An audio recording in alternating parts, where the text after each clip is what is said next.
আল্লাহ রাব্বুল আলামিন কোরআন শরীফের ভিতরে বলেছেন লাশ-শামসু ইয়ামবাগি লাহা আন তুদরিকাল কামারা ওয়ালাল লাইলু সাবিকুন নাহার ওয়া কুল্লুন ফি ফালাকি ইয়াসবাহুন। প্রবল জ্ঞানী হইবে যাহারা, আপন মনেতে বুঝিবে তাহারা। রাত্রি পারে না আগে যাইবার, দিনের স্থান করি অধিকার। চন্দ্র বাদে না সূর্যের গায়েতে, সূর্য পারে না চন্দ্রকে ধরিতে। যার যে স্থান বহাল রাখিয়া ভ্রমণ করিছে খোদাকে ডরিয়া। একটি নির্ধারিত সময় সীমা পর্যন্ত আপন আপন কক্ষপথে সব দৌড়াদৌড়ি করবে। কারো সাথে অ্যাক্সিডেন্ট হবে না কারো। ওয়াকুল্লুন ফি ফালাকি ইয়াসবাহুন। যা আছে মহাশূন্যে সব ঘুরতেছে। কে বলে? বলেন সবাই, কে বলছে? কোন সূরা? সূরা ইয়াসিন। আবার শুনুন, আল্লাহ পাক ফয়সালা দিচ্ছেন ঘোরে কেডা? শুধু সূর্য ঘোরে না, শুধু চন্দ্র ঘোরে না, আল্লাহ মহাশূন্যে যা রেখেছেন সব ঘুরতেছে, সবই সন্তরণশীল, সব গতিশীল। সুতরাং ফয়সালা তো আল্লাহর কাছ থেকে নিতে হবে। পৃথিবী সৃষ্টি করেছেন, মানব গোষ্ঠী সৃষ্টি করেছেন এবং মানুষের প্রয়োজন মিটিয়েছেন। এই মানুষগুলিকে কে সৃষ্টি করেছে? মানুষ সৃষ্টির ব্যাপারেও দার্শনিকরা মানুষদেরকে বিভ্রান্ত করে। যা কলেজে বিশ্ববিদ্যালয়ে পড়ানো হয়, এই কোরআন শরীফ বিশ্ববিদ্যালয়ে পড়ানো হয়? হ্যাঁ হয়। কয়েকটা আয়াত, কয়েকটা সূরা পরীক্ষায় পাশ করার জন্য একটু একটু অপশনাল রেখে দেওয়া হয়েছে। বর্তমান যে শিক্ষা কমিশন, শামসুল হক শিক্ষা কমিশন রিপোর্ট মন্ত্রী পরিষদে অনুমোদন করেছে বর্তমান সরকার। এই শিক্ষানীতিতে বলা হয়েছে ক্লাস 1 থেকে নিয়ে ক্লাস 5 পর্যন্ত ধর্মীয় শিক্ষা দিতে দেওয়া হবে না। তাহলে ক্লাস 5 পর্যন্ত যদি ধর্মীয় শিক্ষা না থাকে, তাহলে ক্লাস 6-7-এ ওঠার পর আলিফ জাওরা বাজাবর বা আনাকুম জানাকুম ছেলেরা পড়বে? মেয়েরা পড়বে? আসল উদ্দেশ্য হলো ইসলাম থেকে জাতিকে দূরে সরাবার জন্য ষড়যন্ত্র। এই সরকারের প্রণীত শিক্ষানীতি আমরা মানি না। আপনারা মানেন? যেই মাদ্রাসা মানুষের চরিত্র সৃষ্টি করে, বর্তমান সরকার সেই মাদ্রাসাগুলি একটা একটা করে ধ্বংস করার পরিকল্পনা গ্রহণ করেছে। সুতরাং আসল শিক্ষা হলো কোরআনের কাছে। আসল শিক্ষা কোথায়? কোরআনের কাছে। কোরআন যদি শিখানো হতো, কোরআন যদি শিখানো হতো কলেজে বিশ্ববিদ্যালয়, তাহলে গতকাল চট্টগ্রাম বিশ্ববিদ্যালয় থেকে যেসব ছেলেরা বিশ্ববিদ্যালয় কর্তৃপক্ষ কর্তৃক বরাদ্দকৃত, হাইজ্যাক করা নয়, বরাদ্দকৃত 4খানা বাস দিয়ে কোরআন শুনতে আসতে চেয়েছিল, বর্তমান সরকারের তথাকথিত সোনার ছেলেরা আসতে দিল না। কোরআন যদি তারা পড়তো, তাহলে কোরআন শরীফ শুনতে তারাও আসতো। কপাল পোড়া। জোরে বলেন কি? আরো জোরে বলেন কি? কপাল পোড়া। সব ভালো লাগে, কোরআন ভালো লাগে না। এদেরকে শিখানো হয়েছে, আরে তোমরা তো মানুষ না। বলে আমরা কি? তো তোমাদের ডারউইন বাবাজি বলে নাই, শোনো নাই? কি পড়ো টড়ো তোমরা, বুদ্ধি শুদ্ধি রাখো না। ডারউইন বলেছে, থিওরি অফ ইভলিউশনের মধ্যে বলেছেন মানুষ মানুষ না। বলে কি? মানুষ হলো বান্দর। কপাল পোড়া। কি কপালে লেখা থাকে? কাজে কামে প্রকাশ হয়ে যায়। ডারউইন বলল মানুষ মানুষ না। আল ফ্রয়েড বললেন মানুষ হলো মানুষ, মানুষই ঠিক, তবে মানুষ হলো সেক্স সর্বস্ব জীব। সেক্স সমস্যার সমাধান করলে মানুষের সব সমস্যার সমাধান হয়ে যাবে। কার্ল মার্কস বললেন মানুষ হলো পেট সর্বস্ব জীব, পেট সমস্যার সমাধান করে দিলে সব সমস্যা শেষ। আর ডারউইন বললেন মানুষ মানুষই না, মানুষ কি? বলে বান্দর। ওরাং ওটাং শিম্পাজি আর ব্যাং থেকে মানুষের উৎপত্তি হয়েছে। আমি যখন জীবনের প্রথম শিম্পাজি দেখলাম, ওরাং ওটাং দেখলাম, তখন আমি মনে করেছি যে ডারউইন খামোখা ভুল করে নাই। এইটা দেখেই ও মনে করেছে যে এই হচ্ছে আমার মাতামহের গোষ্ঠী।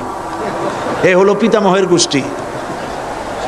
আপনারা একটু মাথা কাটায় চিন্তা করেন, মানুষ যদি বান্দর থেকে হবে, আজও বানর ফরেস্ট এরিয়া আছে কিনা বাংলাদেশে? চিল্লায় বলেন আছে কিনা? তো মানুষ যদি বান্দর থেকেই হবে, আপনারা কি কোনোদিন দেখেছেন যে একটা বান্দরের কোমর পর্যন্ত মানুষের মতো হয়ে সারছে? আর কিছুদিন গেলেই পুরা মানুষ হয়ে যাবে, গলা পর্যন্ত মানুষের মতো হয়ে গেছে, আর কদিন গেলেই মানুষ হয়ে যাবে। দেখছেন কখনো? আচ্ছা আপনারা বলেন, পাবদা মাছ আপনারা চট্টগ্রামে কি বলেন? পাবদাই বলেন। পাবদা মাছ দেখতে কি মাছের মতো লাগে? বোয়াল মাছের মতো। কোন পাগলে কি বলছে কথা যে বোয়ালের পূর্বপুরুষ পাবদা? পাবদাগুলি পুটি টুটি খাইয়া খাইয়া আস্তে আস্তে বোয়াল হয়ে গেছে, এ কথা কেউ বলে? আচ্ছা, শোলের যে ছোট সাইজ, শোল মাছ, গজাল মাছ, এর যে ছোট্ট সাইজ ভর্তা করে খায়, শুটকি বানায় খায়, ওগুলোর কি বলে? টাকি মাছ। এই টাকি মাছ দেখতে শোল মাছের মতো। কেউ পাগলকে আজ পর্যন্ত বলেছে যে শোল মাছের পূর্বপুরুষ টাকি, টাকিগুলা সার মার খাইয়া আস্তে আস্তে শৌলে পরিণত হয়ে গেছে? কেউ বলেছে কখনো? ডারউইন কয় বোতল খাইয়াছে এই মতবাদ লিখছে আল্লাহই ভালো জানে, যে বান্দরের থেকে মানুষ আবিষ্কার হয়েছে। নাউজুবিল্লাহ। এগুলি পড়ানো হয় কলেজে, বিশ্ববিদ্যালয়, তাই আমাদের সোনার ছেলেরা বান্দরামি করে। ওদের যদি পড়ানো হইতো তোমরা বান্দরের গোষ্ঠী নও, তোমরা মানুষ, মর্যাদা কার বেশি, বান্দরের না মানুষের? এ পৃথিবীর প্রথম মানুষকে আদম আলাইহিস সালাম। আদম হইছেন কি দিয়ে? মাটি দিয়ে। আল্লাহ রাব্বুল আলামিন যিনি মানুষ সৃষ্টি করেছেন, তিনি কোরআন শরীফের ভিতরে বলে দিয়েছেন, আমি প্রথমেই বলেছি, আপনারা লক্ষ্য করুন, এই কোরআন তাবিজের কিতাব নয়, এই কোরআন তদবিরের কিতাব নয়, ঝাড়ফুঁকের কিতাব নয়। কোরআন হলো পৃথিবীর মানুষের জন্য কোড অফ লাইফ, পূর্ণাঙ্গ জীবন বিধান। সব কিছু আল্লাহ পাক কোরআনের ভিতরে বলে দিয়েছেন, কোনো জিনিস বাদ দেন নাই। আপনি আমি কেমনে সৃষ্টি হয়েছি আল্লাহ পাক কোরআনের ভিতরে বলেছেন, ইন্না খালাকনাকুম মিন তুরাবিন সুম্মা মিন নুতফাতিন সুম্মা মিন আলাকাতিন সুম্মা মিন মুদগা। নিষ্প্রাণ মাটি দিয়ে তোমাকে উৎপন্ন করা হয়েছে, নিষ্প্রাণ মাটির উপাদান দিয়ে তোমাকে তৈরি করা হলো। মায়ের পেটের ভিতরে এক ফোঁটা নাপাক পানি জমাট রক্তে পরিণত হয়ে গেল, জমাট রক্ত আস্তে করে গোস্ত পিণ্ড হলো, গোস্ত পিণ্ডকে সুন্দর করে সাজায়া, হাড্ডি গুড্ডি বানায়া, স্ট্রাকচার তৈরি করে তার উপরে ফাকাসাউনাল ইযামা লাহমা, চামড়া দিয়ে গোস্ত দিয়া সাজায়া সুন্দর করে বানালাম। আল্লাহর পরিচয় শুনুন, আল্লাহ আমার কেমন আল্লাহ। মায়ের পেটের ভিতরে সন্তান বানায়া, এরপরে যখন রূহ দেওয়া হয়েছে, ক্ষুধা লেগেছে, খাবারের প্রয়োজন হয়েছে, আল্লাহ রাব্বুল আলামিন ওই কচি বান্দা মায়ের পেটে বসে কি খাবে, সেজন্য তার মা চিন্তা করে নাই, বাবা চিন্তা করে নাই, সরকার চিন্তা করে নাই। আল্লাহ রাব্বুল আলামিন মায়ের মাসিক অসুখকে বন্ধ করে দিয়ে সন্তানের নাভির সাথে আর মায়ের নাভির সাথে তার লাগায়া, পাইপ লাগায়া, মায়ের মাসিক অসুখের রক্তগুলি দিয়ে সন্তানকে বড় বানালেন। মুখ দিয়া এই রক্ত পান করালেন না, মুখটাকে পবিত্র রেখে দিলেন, যাতে করে পৃথিবীতে আসার পর ওই মুখ দিয়া আল্লাহ রাব্বুল আলামিনের জিকির করতে পারো। সন্তান মায়ের ভিতরে, পেটের ভিতরে বড় হলো। আল্লাহ রাব্বুল আলামিন বলেন, মাস দিন যখন পুরা হয়ে গেল, সুম্মা নুখরিজুকুম তিফলা, বাচ্চার আকারে পৃথিবীতে নিয়ে আসলাম। এখন খাবা কি? পৃথিবীতে যখন বাচ্চা এলো, তখন তার পেটের সাথে যে সংযোগ ছিল মায়ের নাভির সাথে আর সন্তানের নাভির সাথে, সেই সংযোগ তার আর কি থাকলো? কি করা হলো? কেটে দেওয়া হলো। লক্ষ্য করুন, জন্য একটি মাত্র পাইপ আল্লাহ লাগাইছিলেন। পৃথিবীতে সন্তান আসার সঙ্গে সঙ্গে পাইপটা কেটে দেওয়া হলো। এবার কি খাবে? আল্লাহ রাব্বুল আলামিন মায়ের বুক থেকে সন্তানের জন্য এবার সিঙ্গেল সিগন্যাল, তার জন্য সিঙ্গেল কোন লাইন যেটা ছিল কেটে দিয়া মায়ের বুক থেকে সন্তানের জন্য ডাবল লাইন আল্লাহ চালু করে দিলেন। এমন দুধ বানায় দিলেন যা শুধু খাবার নয়, শুধু ফুড ভ্যালু নয়, এই দুধের ভিতরে ক্যালসিয়াম, এর মধ্যে ভিটামিন, এর মধ্যে আয়রন, এর মধ্যে মেডিসিন। দুনিয়ার এই সন্তান ছিল ফি কারারিম মাকিন, সুরক্ষিত জায়গার ভিতরে ছিল। কোনো পলিউশন সেখানে যেতে পারত না, রোগের জার্ম সেখানে যেতে পারত না। দুনিয়ায় এলো দূষিত আবহাওয়ার ভিতরে। এই সন্তানকে এখনই অ্যান্টিবায়োটিক খাওয়ালে পরে অসুবিধা হবে। আল্লাহ রাব্বুল আলামিন মায়ের দুধের ভিতরে ঔষধ দিয়া রোগের প্রতিষেধক বানায়া দিলেন। এ হলো আমার আল্লাহ।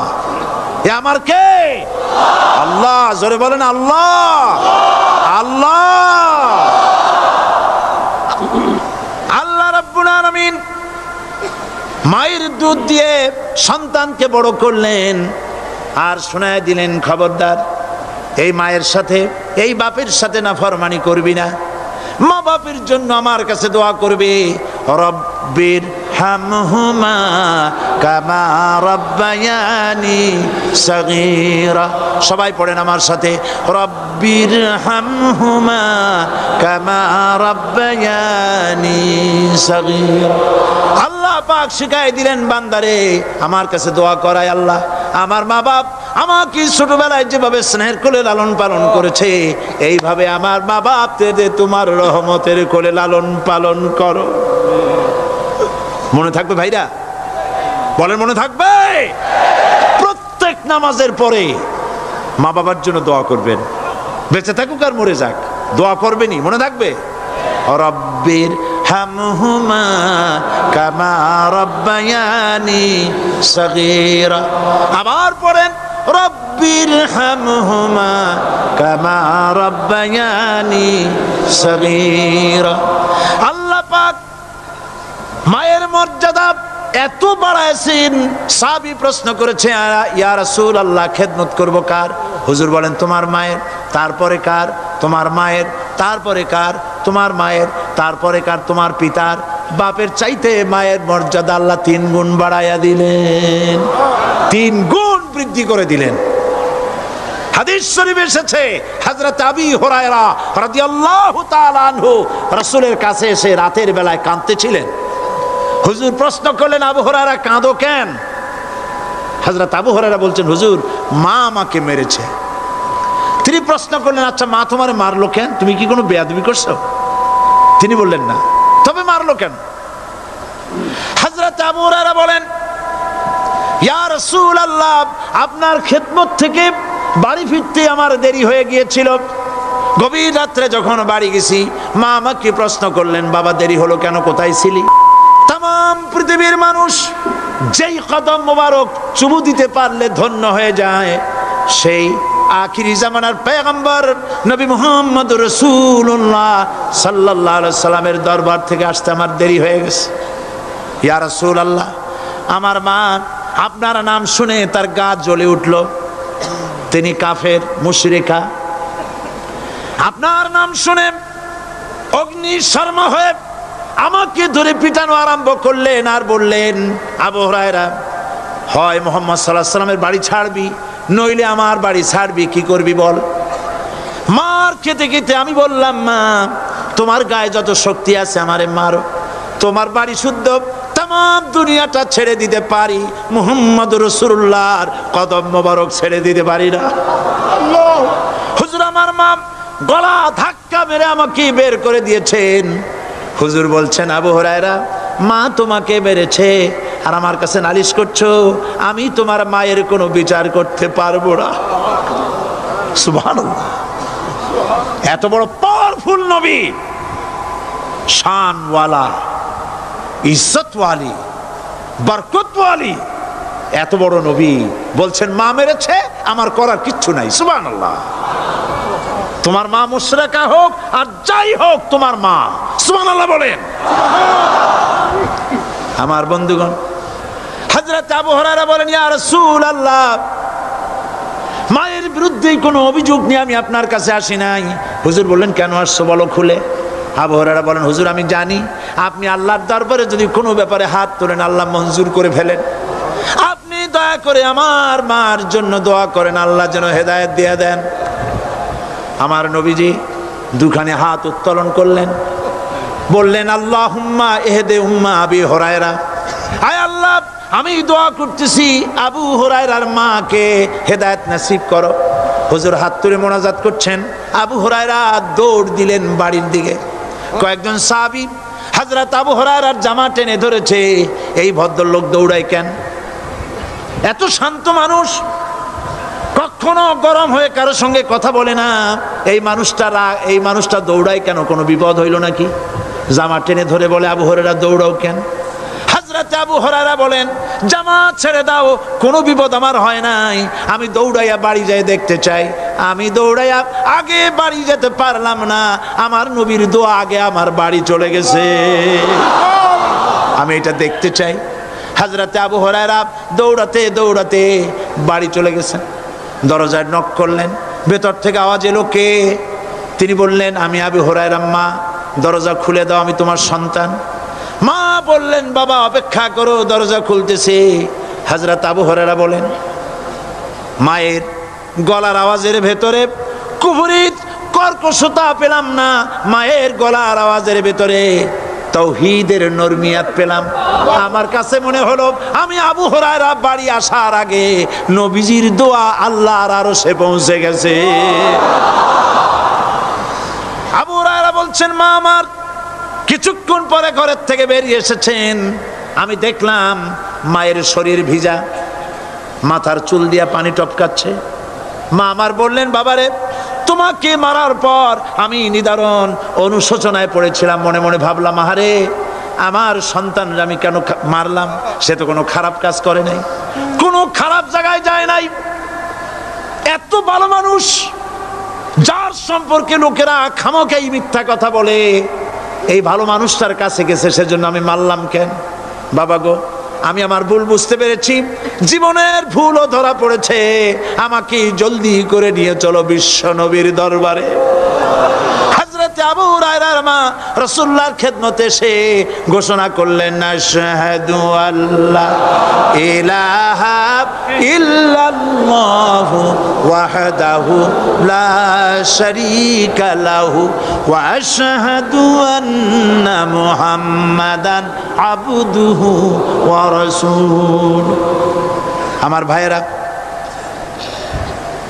আল্লাহ রাব্বুল আলামিন মানুষ সৃষ্টি করে পৃথিবীতে পাঠায় দিলেন, খাবারের ইন্তজাম করলেন, এগুলি সব আল্লাহর পরিচয়। আল্লাহরে চেনার জন্যে বড় বড় কিতাব ঘাটা লাগে না, কিসমতে যদি থাকে দুই একটা দৃষ্টান্ত যথেষ্ট হয়ে যায়। সুবহানাল্লাহ, সুবহানাল্লাহ, দুই একটা দৃষ্টান্ত যথেষ্ট। আল্লাহ পাক সমস্ত সৃষ্টি জগৎকে তৈরি করলেন, সৃষ্টি করলেন, আর তাদের খাদ্যের ব্যবস্থা করলেন। কে করেছেন খাদ্যের ব্যবস্থা? খাদ্য দেন আল্লাহ। কিন্তু অহংকারী যারা, তারা বলে দেশের বাম্পার ফলনের জন্য সমস্ত কৃতিত্ব সরকারের। বলেন আস্তাগফিরুল্লাহ, বলেন নাউজুবিল্লাহ। এদের একজন বলছিল, 3 বছর কিছু দিবার পারুম না, লোকেরা কয় আমরা না খাইয়ে থাকুম, আল্লাহ কয় আমিও দেহুম, কদ্দুর পারো না খাইয়ে থাকতে। ফসল কে দেন? জোরে বলেন, কে দেন? বাম্পার ফসলের ফলনের দাবি সরকার করতে পারে না, এটা কুফরি, এটা শিরক। জমিনের ফসল কে দেন? আকাশের বৃষ্টি কার? পানি কার? সার কার? সব আল্লাহ পাক। আল্লাহ পাক কোরআন শরীফে বলেছেন, লাইন শাকারতুম লাযীদান্নাকুম ওয়া লাইন কাফারতুম ইন্না আযাবী লাশাদীদ। আমার নিয়ামতের শুকর যদি আদায় করো বাড়ায় দেব, আর যদি কৃতজ্ঞ হও শুকরিয়া আদায় না করো মস্ত বড় শাস্তি দেব। ফসল দেই আমি আর শুকরিয়া আদায় করো তোমার বাজানের, ঠিক কিনা? শুকরিয়া আদায় করে কার? বাজানের। একটা লোকের, একটি মানুষের যেই প্রশংসা এই সরকার করলো বিগত 4.5 বছর ধরে, একটা মানুষের যত জিকির করলো, প্রশংসা করলো, ছবি টানাইলো, যদি এতটা জিকির এতটা স্মরণ আল্লাহ রাব্বুল আলামিনের করতো, ওদের জন্য আল্লাহর জান্নাতের দরজা খোলা হয়ে যেত। প্রশংসা করবে কার? চিল্লায় বলুন, আল্লাহ পাকের প্রশংসা করো। খেতে দেওয়ার মালিক তিনি। আল্লাহ পাক বলছেন আল্লাহকে, তার পরিচয় আল্লাহ তুলে ধরেছেন, ওয়ামা মিন দাব্বাতিন ফিল আরদি ইল্লা আলাল্লাহি রিজকুহা। এই পৃথিবীর ভিতরে এমন কোন বিচরণশীল জীব নাই যার রিস্কের দায়িত্ব আমি আল্লাহ গ্রহণ করি নাই। সুবহানাল্লাহ বলবেন না? রিস্কের দায়িত্ব কার হাতে? আচ্ছা দেখুন তো, পৃথিবীর সমস্ত সরকারের কাছে বিভিন্ন মন্ত্রণালয় আছে না? খাদ্য মন্ত্রণালয় বলে কোনো মন্ত্রণালয় আছে কিনা? আছে। খালি কয় খামু আর খামু। খাদ্য মন্ত্রণালয় আছে, থাকার পরেও মানুষ না খাইয়া মরে, ঠিক কিনা? এবার একটু তাকান তো, জ্ঞানের চক্ষু দিয়া তাকান। ফরেস্ট এরিয়া, বাঘ আছে কিনা? নাই। সিংহ আছে কিনা? গন্ডার আছে কিনা? হাতি আছে কিনা? বিশাল বিশাল প্রাণী আছে কিনা?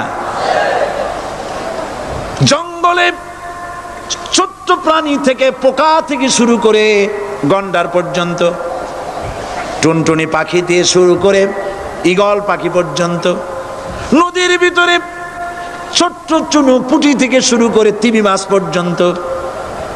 প্রাণী তত্ত্ববিদরা বলেছেন সমুদ্রের ভিতরে এমন এমন বড় বড় তিমি আছে যে একটা তিমির ওজন 5000 টন পর্যন্ত হয়ে যায়। 5000 টন তিমিটার ওজন। এর যখন বাচ্চা হয় তখন বাচ্চার দৈনিক দুধ লাগে 50 থেকে 60 মণ পর্যন্ত। কে ব্যবস্থা করে? রুহান মান ফেরেশতা। তো ওর মা যেমন বাচ্চা তো সেরকম হবে, ঠিক কিনা? কে দেয় খাবার? এবার দেখেন তো, আপনার দেশের এই জঙ্গলে কত হাতি আছে। হাতিরা মিছিল করে আসছে যে আল্লাহ আমাদের এখন আর খাইতে যেতে দিতে পারে না, বাংলাদেশের গভর্নমেন্ট কিছু দাও। আসছে না, খাইয়া ক্ষুধার জ্বালায় হাতি মরেছে, বাঘ মরেছে, সিংহ মরেছে। এর কোনো দৃষ্টান্ত আছে?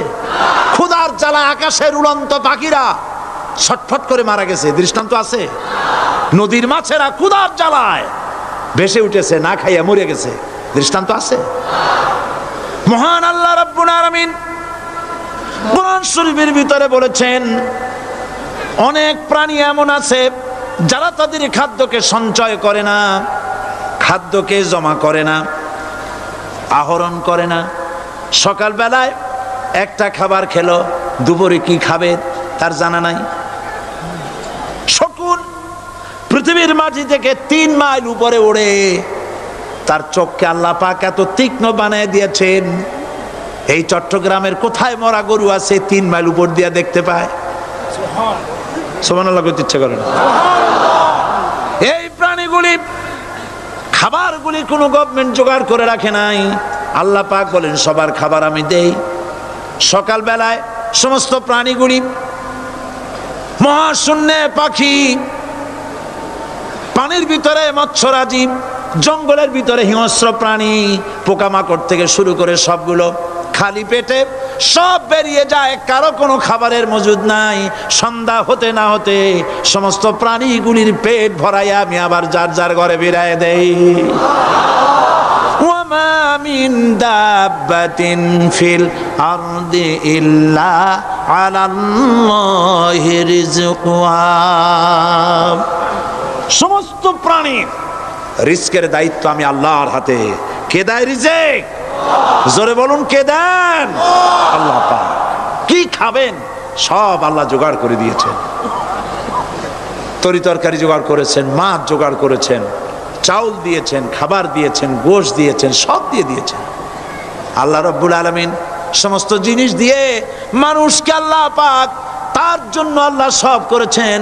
খালাকা লাকুম মা ফিল আরদি জামিআ, এই পৃথিবীতে যা তৈরি করেছে সব তোমার জন্য। এ হচ্ছে আমার আল্লাহ, এ হচ্ছে আমার কে? আল্লাহ। সে আল্লাহ পাক বলছেন, আল্লাহর পরিচয়, তিনি স্রষ্টা, তিনি রিজেক দাতা। এবার আইনদাতা কে? আইনদাতা কে? আরো জোরে বলুন। আইনদাতা আল্লাহ হচ্ছে আল্লাহর পরিচয়।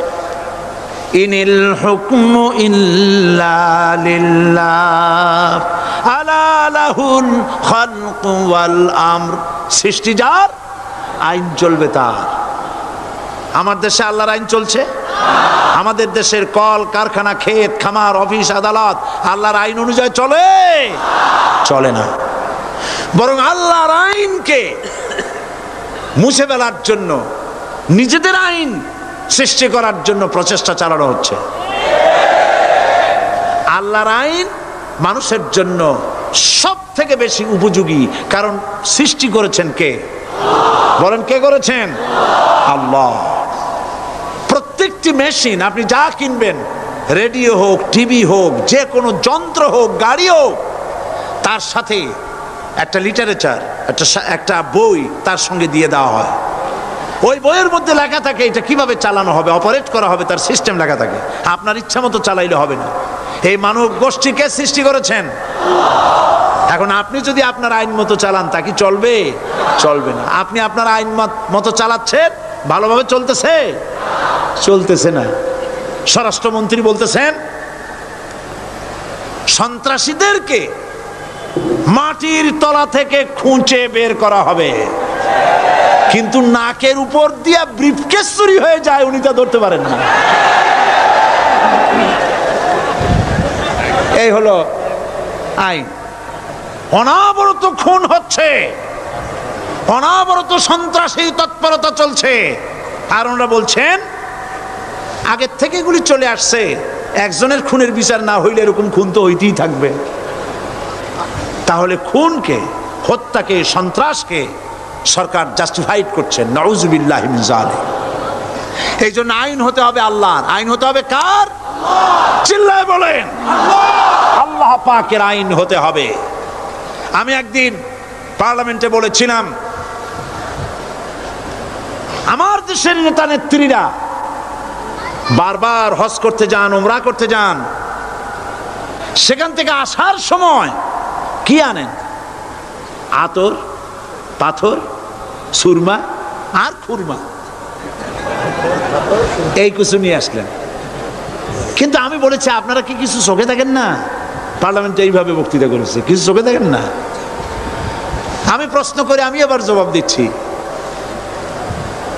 আপনারা যারা হজ করতে যান, উমরা করতে যান, হজের কথাই ধরি, এই হজ করতে যখন যান তখন মুজদালিফায় একটা রাত কাটাইতে হয়। সেটা কোন দিন? ইয়ৌমে আরাফার পরের দিন। এই মাঠে দালান কোঠা আছে, এখানে বেড়া আছে, শামিয়ানা আছে, পর্দা আছে, তাবু আছে, কিচ্ছু নাই।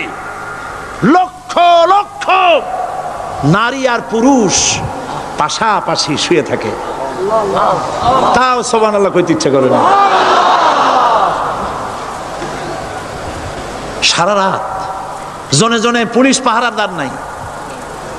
কিরকম মেয়ে এলো, চাঁদের সৌন্দর্য হার মানায় দিতে পারে এরকম সুন্দরী, এরকম সুন্দরী নারী, সুদর্শন পুরুষ পাশাপাশি রাস্তার ধারে মরুভূমির ভিতরে সারা রাত কাটাচ্ছে। ইয়ৌমে আরাফার পরের রাতটা, একটা রাত পুরা। এভাবে চলতেছে বছরের পর বছর, শতাব্দীর পর শতাব্দী, সহস্রাব্দীর পরে সহস্রাব্দী। আমি প্রশ্ন করি, পৃথিবীর ইতিহাসে কেউ কি এমন কথা বলতে পেরেছে, লিখতে পেরেছে যে মুজদালিফার রাতে সেখান থেকে 10টা নারী হাইজ্যাক হয়েছে, 5টা নারী লাঞ্ছিত হয়েছে? বলতে পারবে? গভীর রাত্রে পুরুষ সঙ্গী ছাড়া সুন্দরী রমণী, যুবতী রমণী একাকিনী নিজের ঘর ছেড়ে আল্লাহর ঘরে তাওয়াফ করতে আসে। তাওয়াফ সেরে তাহাজ্জুদের নামাজ পড়ে আল্লাহর কাছে মোনাজাত করে একা একা হাজার হাজার লাখো পুরুষের ভিতর থেকে আপন ঘরে ফিরে যায়। কারো বাবার হিম্মত নাই একবার তাকায় সে তো রূপ উপভোগ করার জন্য আবার তাকায়, অথবা তার আঁচল ধরে টান মারে। আছে ইতিহাস? কথা কন না কেন? সুন্দরী একটা মাইয়া মক্কা থেকে মদিনা থেকে পাওয়া যায় না, 15 দিন হয়ে গেছে। হয়েছে কখনো? এবার জবাব দেন, কেন হয় না? কেন হয় না? আমার দেশের মেয়েরা রাস্তা দিয়ে হাঁটতে পারে না। হাই স্কুল মেয়েদের, হাই স্কুল মেয়েদের কলেজ যখন ছুটি হয়, তথাকথিত সোনার ছেলেরা গেটের সামনে এতিমের মতো কালায় থাকে। অনবরত হাইজ্যাক হচ্ছে, ধর্ষণের সেঞ্চুরি হচ্ছে। আর ওখানে হয় না কেন? ওখানে হয় না এই কারণে, এই কোরআনের আইন আল্লাহ রাব্বুল আলামিন যে আইন দিয়েছেন, ওখানে আইন বলবৎ আছে। আছে নাকি? আছে কিনা? কোন পুরুষ কোন নারীকে ধর্ষণ করেছে যদি প্রমাণিত হয়, সে যদি ফাহাদের ছেলে হয় আর ফাহাদের মেয়েও হয়, কোরআনের শাস্তি হলো পাথর মেরে উড়াইয়া দাও। তাকে জানিয়ে দেওয়া হবে রেডিও টিভির মাধ্যমে, জেনাকারের ব্যভিচারীর শাস্তি হবে। চতুর্দিকে হাজারো লোকেরা দাঁড়াবে, হাতে পাথর নিয়ে পাথর মেরে তাকে তার গোশত হাড্ডি বাতাসের সাথে উড়ায় দেবে। একজন মানুষ আর একজন মানুষকে খুন করলো, এই আসামি ধরা পড়ে গেল, কোরআনের শাস্তি হলো যখন ধরা পড়বে প্রমাণিত হবে, যেমন ভাবে হত্যা করেছে পরেও হত্যা করো। এই দৃশ্য, এই আইন যদি বাংলাদেশে যদি এই আইন চালু হয়ে যেত, খুনের আসামি ধরা পড়েছে, জেনার আসামি, প্রকাশ্য ময়দানে এলো, সাক্ষী প্রমাণে কোর্টে প্রমাণিত হলো সত্যি সে খুনি। এই বিশাল আউটার স্টেডিয়ামের মাঝখানে খুনি কি দাঁড় করাও, চতুর্দিকে হাজারো লাখো মানুষ থাকুক, রেডিও টিভির ক্যামেরা কার্যকর হবে, পত্র পত্রিকার সাংবাদিকরা আসবে, তরবারির এক আঘাতে খুনির কল্লাটা উড়ায় দাও, দেহটা নিঃসার হয়ে জমিনে পড়ে যাবে। এই দৃশ্য যারা দেখবে স্বচক্ষে, রেডিওতে, পত্র পত্রিকায়, আর 1 বছরের ভেতরে খুন করার হিম্মত কারো কলিজায় উঠবে? জেনাকারের পাথর মেরে দেওয়া, পাথর মেরে উড়িয়ে দেওয়ার শাস্তি যদি চোখে কেউ দেখে, জেনা করার পুলক আর জাগবে? এটা নাম আল্লাহর আইন। এই আইন কার? এই আইন কার? এই আইন যতদিন পর্যন্ত বাংলার মানুষের, মুসলমানদের উপরে কার্যকরী না হচ্ছে, এই দেশে কার্যকরী না হবে, ততদিন পর্যন্ত হত্যা, ধর্ষণ, খুন বন্ধ হবে না। বন্ধ হবে? সুতরাং এই আইন হচ্ছে কার? আরো জোরে বলেন, আল্লাহ রাব্বুল আলামিন। মহান আল্লাহ রাব্বুল আলামিনের এই আইন অনুযায়ী যদি দেশ চলে, মানুষ শান্তি পাবে, চুরি বন্ধ হবে, ডাকাতি বন্ধ হবে, জেনা বন্ধ হবে, হত্যা ধর্ষণ বন্ধ হয়ে যাবে।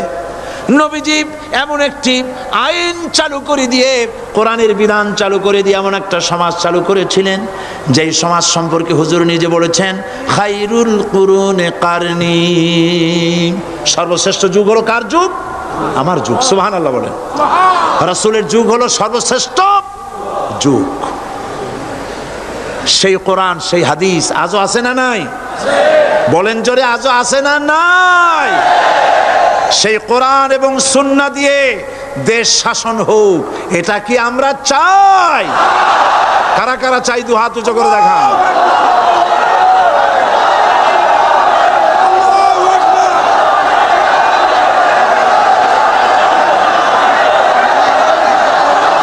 আরে ভাই আপনারা দাঁড়ায় গেলেন কেন? বসেন বসেন। আমি তো একটা স্লোগান দিতে বললাম, হাত দেখতে চাইছি আমি, মাথা দেখতে চাই নাই।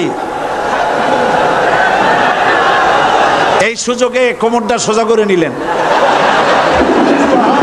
আচ্ছা বসেন, আর মহব্বতের সাথে জিকির করেন লা ইলাহা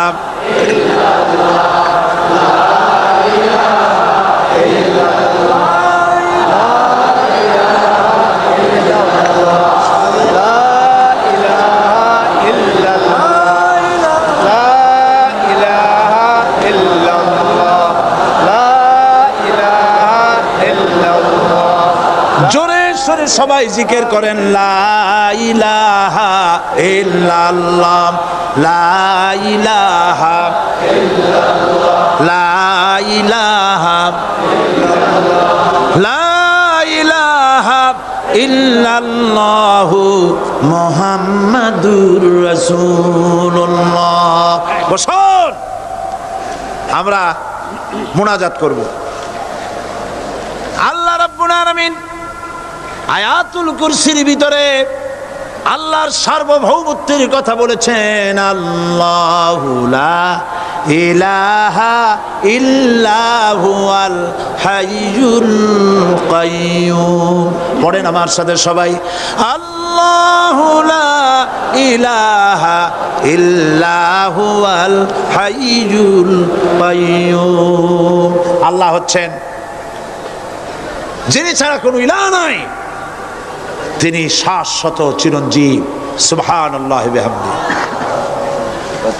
আগামীকাল এর বাকি অংশ আমি আপনাদের সামনে আলোচনা করব ইনশাআল্লাহ।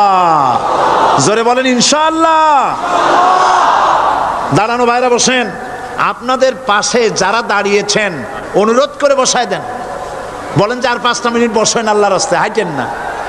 হ্যাঁ বলেন বলেন, আপনারা যে আল্লাহর রাস্তায় হাঁটেন না, বসেন, সবাই বসেন। এত বড় মাহফিলের মুনাজাত, সুবহানাল্লাহ বলেন। চট্টগ্রামের ইতিহাসের শ্রেষ্ঠ মাহফিল, চিল্লায় বলেন সুবহানাল্লাহ। গোটা বিশ্বের কোরআনের শ্রেষ্ঠ মাহফিল, বলেন সুবহানাল্লাহ। যারা বলেন আলহামদুলিল্লাহ। আগামীকাল এ মাহফিলের আখেরি মুনাজাত হবে ইনশাআল্লাহ। বলেন ইনশাআল্লাহ। আমি আন্তরিকভাবে দুঃখিত, প্রতি বছর আমার মা বোনদের জন্য, চট্টগ্রামবাসী আমার মা বোনদের জন্য আলাদাভাবে তাদের প্রশ্নের উত্তর দেই এবং তাদের সামনে কোরআন হাদিসের কথা আলাদাভাবে বলি। এবছর দিন কম হয়ে গেল বলে মহিলারা, মা বোনেরা বঞ্চিতা হয়ে গেলেন। শিশু কিশোরদের জন্য আলাদাভাবে সমাবেশ করা হয়, তাও বঞ্চিত হয়ে গেল। এই বিশাল তাফসীরুল কোরআন মাহফিলের বরকত থেকে চিটাগংবাসীকে যারা বঞ্চিত করলো, আল্লাহ তাদের হেদায়েত নসিব করে দিন। যদি হৃদয় থাকে, যদি হৃদয় বলে কিছু থাকে, বিবেক বলে যদি কিছু থাকে, আর শরীর যদি মুসলমানের পিওর রক্ত থাকে, তাহলে বাড়ি বসে অনুশোচনা করা উচিত, চোখের পানি ফেলানো উচিত ওই সব লোকের যারা এই বরকতপূর্ণ মাহফিলকে বাধা দিয়েছে। আর যাদের কলজার মধ্যে আল্লাহ মোহর মেরে দিয়েছে, এগুলোর তো হেদায়েত হবে না। যাদেরকে আল্লাহ পাক তৈরি করেছেন জাহান্নামের জন্য, ওদের কাছে মাহফিল অসহ্য, সহ্যই হবে না। নাউজুবিল্লাহ বলেন। চট্টগ্রামবাসীর জন্য তাফসীরুল কোরআন মাহফিল নিয়ামত। এই নিয়ামত কিয়ামত পর্যন্ত আল্লাহ টিকায় রাখুন, বলি আমিন। আগামীকালের আখেরি মোনাজাতে সমস্ত মুসলমান চতুর্দিক থেকে আল্লাহ পাকের নারা লাগাতে লাগাতে আসবেন। আল্লাহু আকবার, নারায়ে তাকবীর। গোটা চট্টগ্রাম, গোটা চিটাগাং শহর আগামীকাল কোরআনের মিছিলের শহর হবে ইনশাআল্লাহ।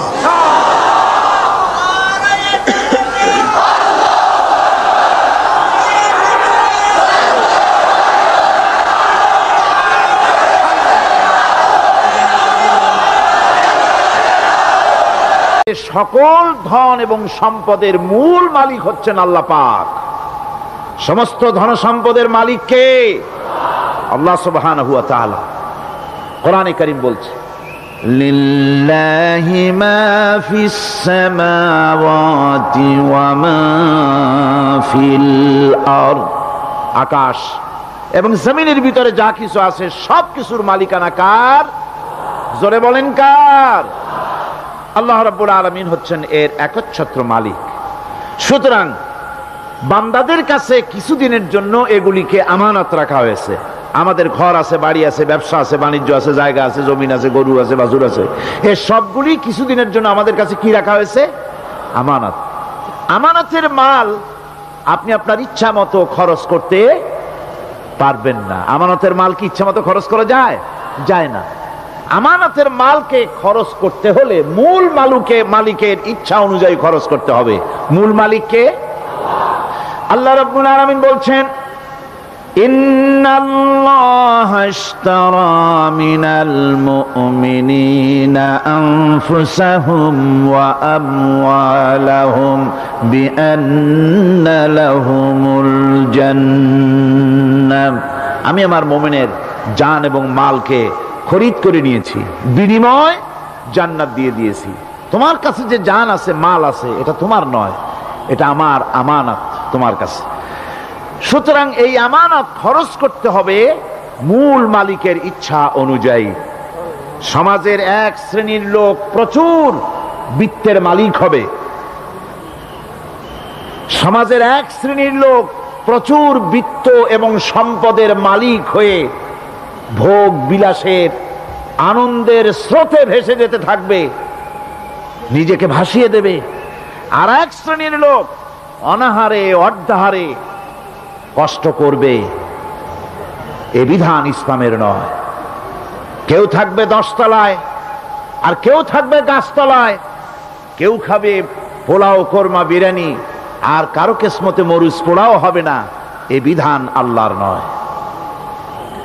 ইসলামের বিধান হচ্ছে এই যে আল্লাহ যে সব সম্পদ মানুষকে দান করেছেন, এই সম্পদের ভিতরে বিত্তহীনদের অধিকার রাখা হয়েছে। বিত্তহীন যারা গরিব, যাদের কিছু নাই, তারা আপনার করুণার পাত্র নয়। কি বলেন? তারা কি ধনীদের করুণার পাত্র? কোরআনে কারিমে আল্লাহ বলেন, ওয়াল্লাযীনা ফী আমওয়ালিহিম হাক্কুল লিসসাইলি ওয়াল মাহরুম। ধনীদের সম্পদের ভেতরে গরিবদের, বিত্তহীনদের অধিকার রয়েছে। সে অধিকার আদায় করে দাও। দান করা এমনি দিয়ে দাও এক জিনিস,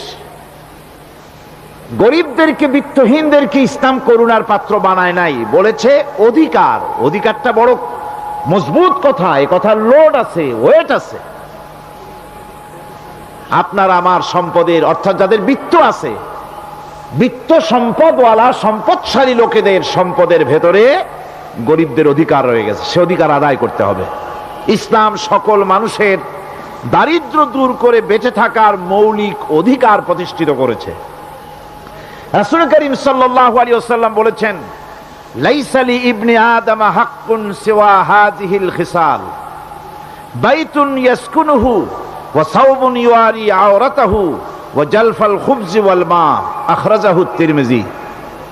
তিরমিজি শরীফের হাদিসের ভেতরে এসেছে, রাসূল করিম সাল্লাল্লাহু আলাইহি ওয়াসাল্লাম বলেছেন, প্রত্যেকটি বনি আদমের তার বাস করার জন্য একটা গৃহ, এবং লজ্জা ঢাকার জন্য, শীত নিবারণের জন্য তার বস্ত্র, আর ক্ষুধা মিটাবার জন্য তার পানি আর রুটি ইত্যাদির ব্যবস্থা করতে হবে, চাই সে মুসলমান হোক আর হিন্দু হোক আর খ্রিস্টান হোক। বনি আদম, আদমের সন্তান যে মানুষ, যে তার এই অধিকার ইসলাম প্রতিষ্ঠিত করেছে। আজ বলা হচ্ছে খাদ্য বস্ত্র বাসস্থান সমাধান দেবে অমুকরা তমুকরা, এরকমের স্লোগান হয় না? ওরা দিতে পারবে না, ওরা দিতে পারে নাই। খাদ্য বস্ত্র শিক্ষা চিকিৎসা বাসস্থানের গ্যারান্টি দিয়েছে কোরআন, দিয়েছে আল্লাহ রসুল জনাবে মুহাম্মদ রাসূলুল্লাহ সাল্লাল্লাহু আলাইহি ওয়াসাল্লাম।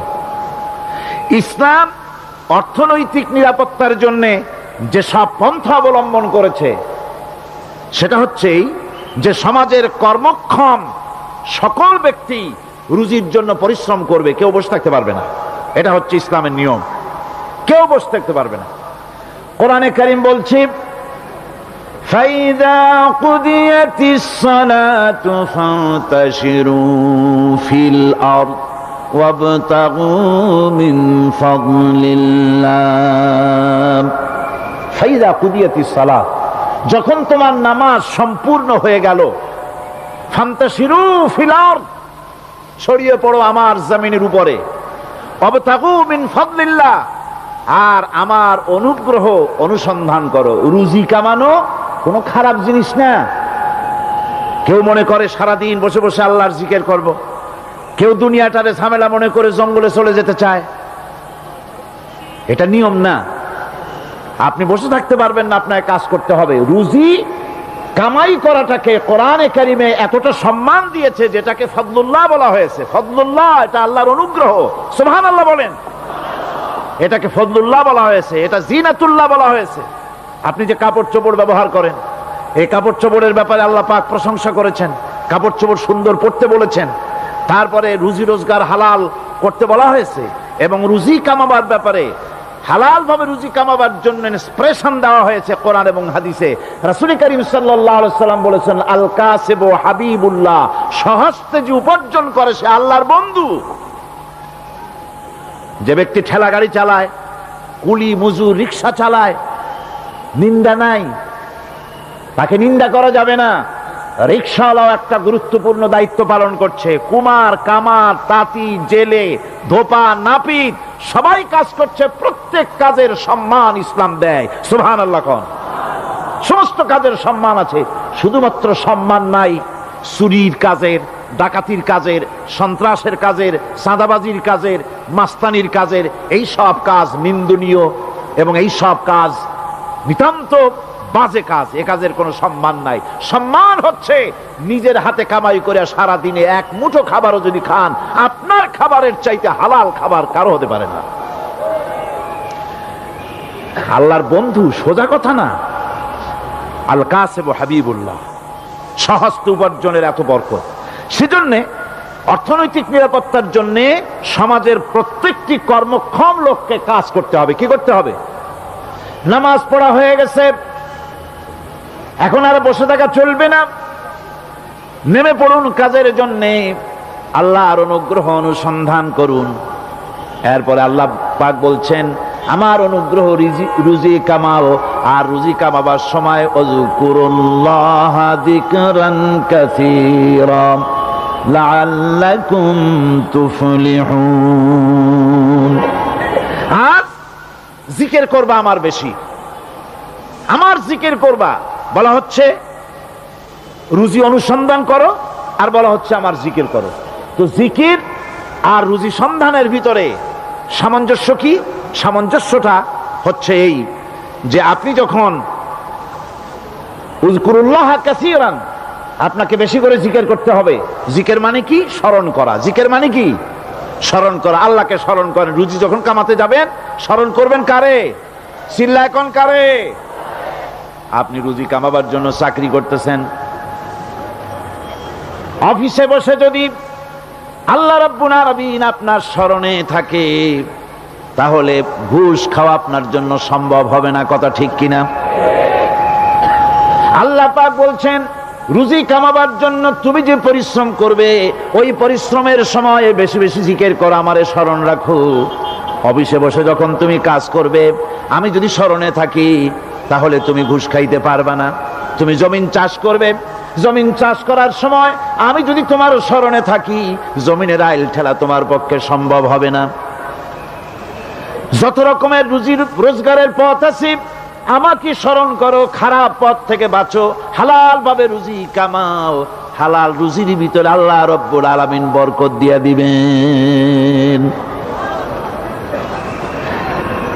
আর কাজ করার জন্য বলা হয়েছে, রাসূল করিম সাল্লাল্লাহু আলাইহি ওয়াসাল্লাম বলেছেন, ইজা সাল্লাইতুমুল ফাজরা ফালা তানুমু আন তালবি আরযাকিকুম। ফজরের নামাজ পড়া হয়ে গেছে, ঘুমায়ও না। আমাদের একটা আম অভ্যাস হয়ে গেছে ফজরের নামাজ পড়ে ঘুমানো। হাদিস শরীফে বলা হচ্ছে ফজরের নামাজ পড়া হয়ে গেছে, ঘুমায়ও না, রুজি তালাশ করো, রিজিক তালাশ করো, নিজের সাহায্য করো, অন্যকে সাহায্য করো, নিজের সংসারের জন্য কাজ করো, অন্যের জন্যও করো। হালাল ভাবে রুজি কামাই করে বউকে একটা ব্লাউজ কিনে দিয়েছেন, একটা শাড়ি কিনে দিয়েছেন, বাচ্চাকে ক্লাসের বই কিনে দিয়েছেন, বাজার থেকে মাছ তরিতরকারি কিনে, অক্ষম ব্যক্তিদেরকে সহযোগিতা করবে। যারা নাকি উপার্জন করতে পারে না ওই জাতীয় লোকদেরকে তারা সহযোগিতা করবে। ওয়াকফুলু গানিয়ুহুম ফাকিরাহুম, সেই সমাজের যারা নাকি সামর্থ্যবান তারা রোজগার করবে এবং গরিবদেরকে সহযোগিতা করবে। আল্লাহর নবী বলেছেন সে ব্যক্তি মুমিন নয়, সে ব্যক্তি মুমিন নয়, সেই ব্যক্তি মুমিন নয়।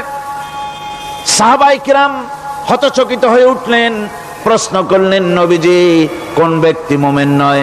আল্লাহর নবী বলেন, যেই ব্যক্তি পেট পুরে আরাম করে ঘুমায় গেল এ কথা জানার পর, যে তার প্রতিবেশী না খেয়ে শুয়ে আছে, ক্ষুধার যন্ত্রণায় কাতরাচ্ছে, এ কথা জানার পরে যেই মুসলমান ব্যক্তি আরাম করে পেট ভরে খেয়ে ঘুমায় সে কখনো মুমিনের দাবি করতে পারে না, মুমিন হতে পারে না। কত বড় কথা!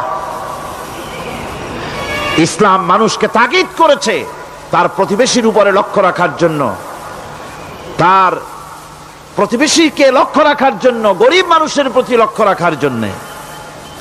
রাসূল করিম সাল্লাল্লাহু আলাইহি ওয়াসাল্লাম বলছেন, আইয়ু রাজুলিন মাতা দিয়ান বাইনা আগনিয়ায়ে ফাকাদ বারিয়াত মিনহুম জিম্মাতুল্লাহি ওয়া রাসূলি। আল্লাহর নবী বলেন, কোন ধনী ব্যক্তিদের মাঝে কোন গরিব প্রতিবেশী যদি না খেয়ে মারা যায়, তাহলে ওই এলাকার বিত্তশালী লোকদের সাথে আল্লাহর সমস্ত সম্পর্ক, রসুলের সব সম্পর্ক ছিন্ন হয়ে যায়। কে বলতে পেরেছে এত বড় কথা? মানুষের অর্থনৈতিক নিরাপত্তার জন্য কত বড় কথা বলেছে ইসলাম, বলেছে বিশ্বনবী জনাবে মুহাম্মদ রাসূলুল্লাহ সাল্লাল্লাহু আলাইহি ওয়াসাল্লাম। আল্লাহ রাব্বুল আলামিন বলেন, ধনীদের হাতে যেন সম্পদগুলি পুঞ্জীভূত হয়ে না যায়, কাইলা ইয়াকুনা দুলাতাম বাইনাল আগনিয়াই মিনকুম, তোমাদের ধনীদের হাতে যেন সম্পদগুলি, সমাজের সম্পদগুলি যেন পুঞ্জীভূত না হয়, সেগুলি বরং ছড়িয়ে আস্তে করে যেন সমস্ত গরিব যেন সাধারণের কাছে যেতে পারে সে ব্যবস্থা করতে হবে। যাকাত প্রদানের মাধ্যমে ধনীদের কাছ থেকে নিয়ে গরিবদেরকে দিয়ে দিতে হবে। আর বুখারী শরীফের সারা ফাথুল বারীতে হাফেজ ইবনে হাজার আসকালানী রাহিমাহুল্লাহ তিনি বলেছেন, যাকাত যদি ধনীরা না দেয়, যদি কেউ দিতে বাধা দেয়, ফামানিমতানা উখিযাত বিহি কাহরান, যদি যাকাত না দেয় জবরদস্তি করে যাকাত আদায় করে নিবে গভর্নমেন্ট, যাকাত দিতেই হবে। মুনকিরিনে যাকাত, যারা যাকাত দিতে অস্বীকার করেছিল, হযরতে সিদ্দিক আকবর, হযরতে আবু বকর সিদ্দিক রাদিয়াল্লাহু তাআলা আনহু, তিনি তাদের সম্পর্কে বলেছিলেন, ওয়াল্লাহি লাউ কাতিলান্না মান ফাররাকা বাইনাস সালাতি ওয়াজ যাকাত, অবশ্যই আমি ওই সম্প্রদায়ের লোকের বিরুদ্ধে যুদ্ধ ঘোষণা করব যারা নামাজ আর যাকাতের মধ্যে পার্থক্য সূচিত করবে। যারা নামাজ তো পড়বে কিন্তু যাকাত দিবে না, সরকারের কাছে যাকাত আদায় করবে না, তাদের বিরুদ্ধে যুদ্ধ ঘোষণা করব। ইসলামী সরকার যদি প্রতিষ্ঠিত হয় তাহলে এই যাকাত আদায় করা হবে। যাকাত কেউ নিয়ে বসে থাকতে পারবে না, যাকাত আদায় করা হবে। আমাদের দেশে নিয়ম মাফিক যদি যাকাত আদায় করা হতো, এই দেশ যদি ইসলামী গভর্নমেন্ট হতো, আল্লাহ যেন দয়া করে দেন, কন্যা আমিন। আল্লাহ পাক যদি দয়া করে দেশটার ইসলামী রাষ্ট্র বানায় দেন, তাহলে যাকাত তো আদায় করে নেওয়া হবে, যাকাত দিতে আপনি বাধ্য, গরিব মানুষ থাকবে না। এখনো বাংলাদেশের নিয়ম মাফিক যদি যাকাত আদায় করা হয়, নিয়ম মাফিক মানে সোনার যাকাত, রূপার যাকাত, নগদ ক্যাশের যাকাত, ফসলের ওষুধ সঠিকভাবে যদি আদায় করা হয়, তো একেবারে কম করে হলেও 1000 কোটি টাকা যাকাতের টাকা কালেকশন হতে পারে। এটা কি কম কথা? 1000 কোটি টাকা, এই টাকা আদায় করা হচ্ছে না। এই টাকা আদায় না করার কারণে যে শূন্যতার সৃষ্টি হচ্ছে, এই ভ্যাকুয়ামকে পূর্ণ করার জন্য এগিয়ে এসেছে 7 সমুদ্র 13 নদীর উপর থেকে এনজিওরা। এনজিওরা এসে আমাদের দেশে, সব এনজিও খারাপ আমি তা বলি না, বহু এনজিও আছে যারা এদেশের উন্নয়নের, আর্থসামাজিক উন্নয়নের জন্য তারা প্রচেষ্টা করছে, রাস্তাঘাট, স্কুল কলেজ, চিকিৎসা ইত্যাদির দিকে কাজ করছে। যতগুলি এনজিও আমাদের দেশে আছে, তার ভিতরে 52টা এনজিও গোনা বাছা যারা ইসলামের প্রকাশ্য দুশমন, আর এর শীর্ষস্থানে আছে ব্রাক। এই এনজিও গুলি তারা আমাদের দেশে এসে সুদি কারবার শুরু করেছে, পরিপূর্ণভাবে সুদের কারবার। ব্যাংকের থেকে যদি আপনি লোন নেন, তাহলে 15 or 17% ইন্টারেস্ট দিতে হবে। আর ওদের কাছ থেকে যে সুদ, যে টাকা নেওয়া হয়, সেই টাকায় গ্রামীণ ব্যাংক থেকে শুরু করে ব্রাক বলেন, কারিতাস বলেন, অক্সফাম বলেন, অ্যাডাপ বলেন, যেগুলি আছে, এগুলি সুদ নেয় 30 থেকে 34% পর্যন্ত। গোটা জাতিকে গ্রাম পর্যায়ে তারা সুদের নিবিড় চাষ করতেছে, ঘরে ঘরে সুদ পৌঁছে দিয়েছে, মুসলমান নারীদেরকে বেহুরমতি করেছে, ইসলামের ঐতিহ্য ধ্বংস করতেছে, নারীদেরকে বিপর্দা করতেছে, আমার দেশের ফ্যামিলি স্ট্রাকচারকে এনজিওরা ধ্বংস করে দিচ্ছে।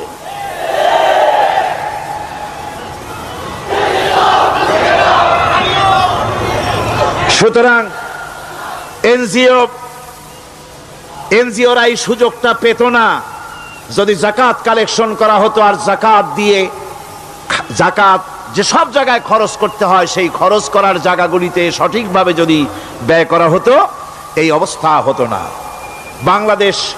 বাংলাদেশে সম্পদের অভাব নাই। যারা বলে বাংলাদেশ গরিব, আমি তাদের সাথে একমত নই। আক্ষরিক অর্থে বাংলাদেশ গরিব নয়, বাংলাদেশে সম্পদ আছে। বাংলাদেশে যে জিনিসটার অভাব, সেটা হচ্ছে ইনসাফ ভিত্তিক বন্টনের অভাব।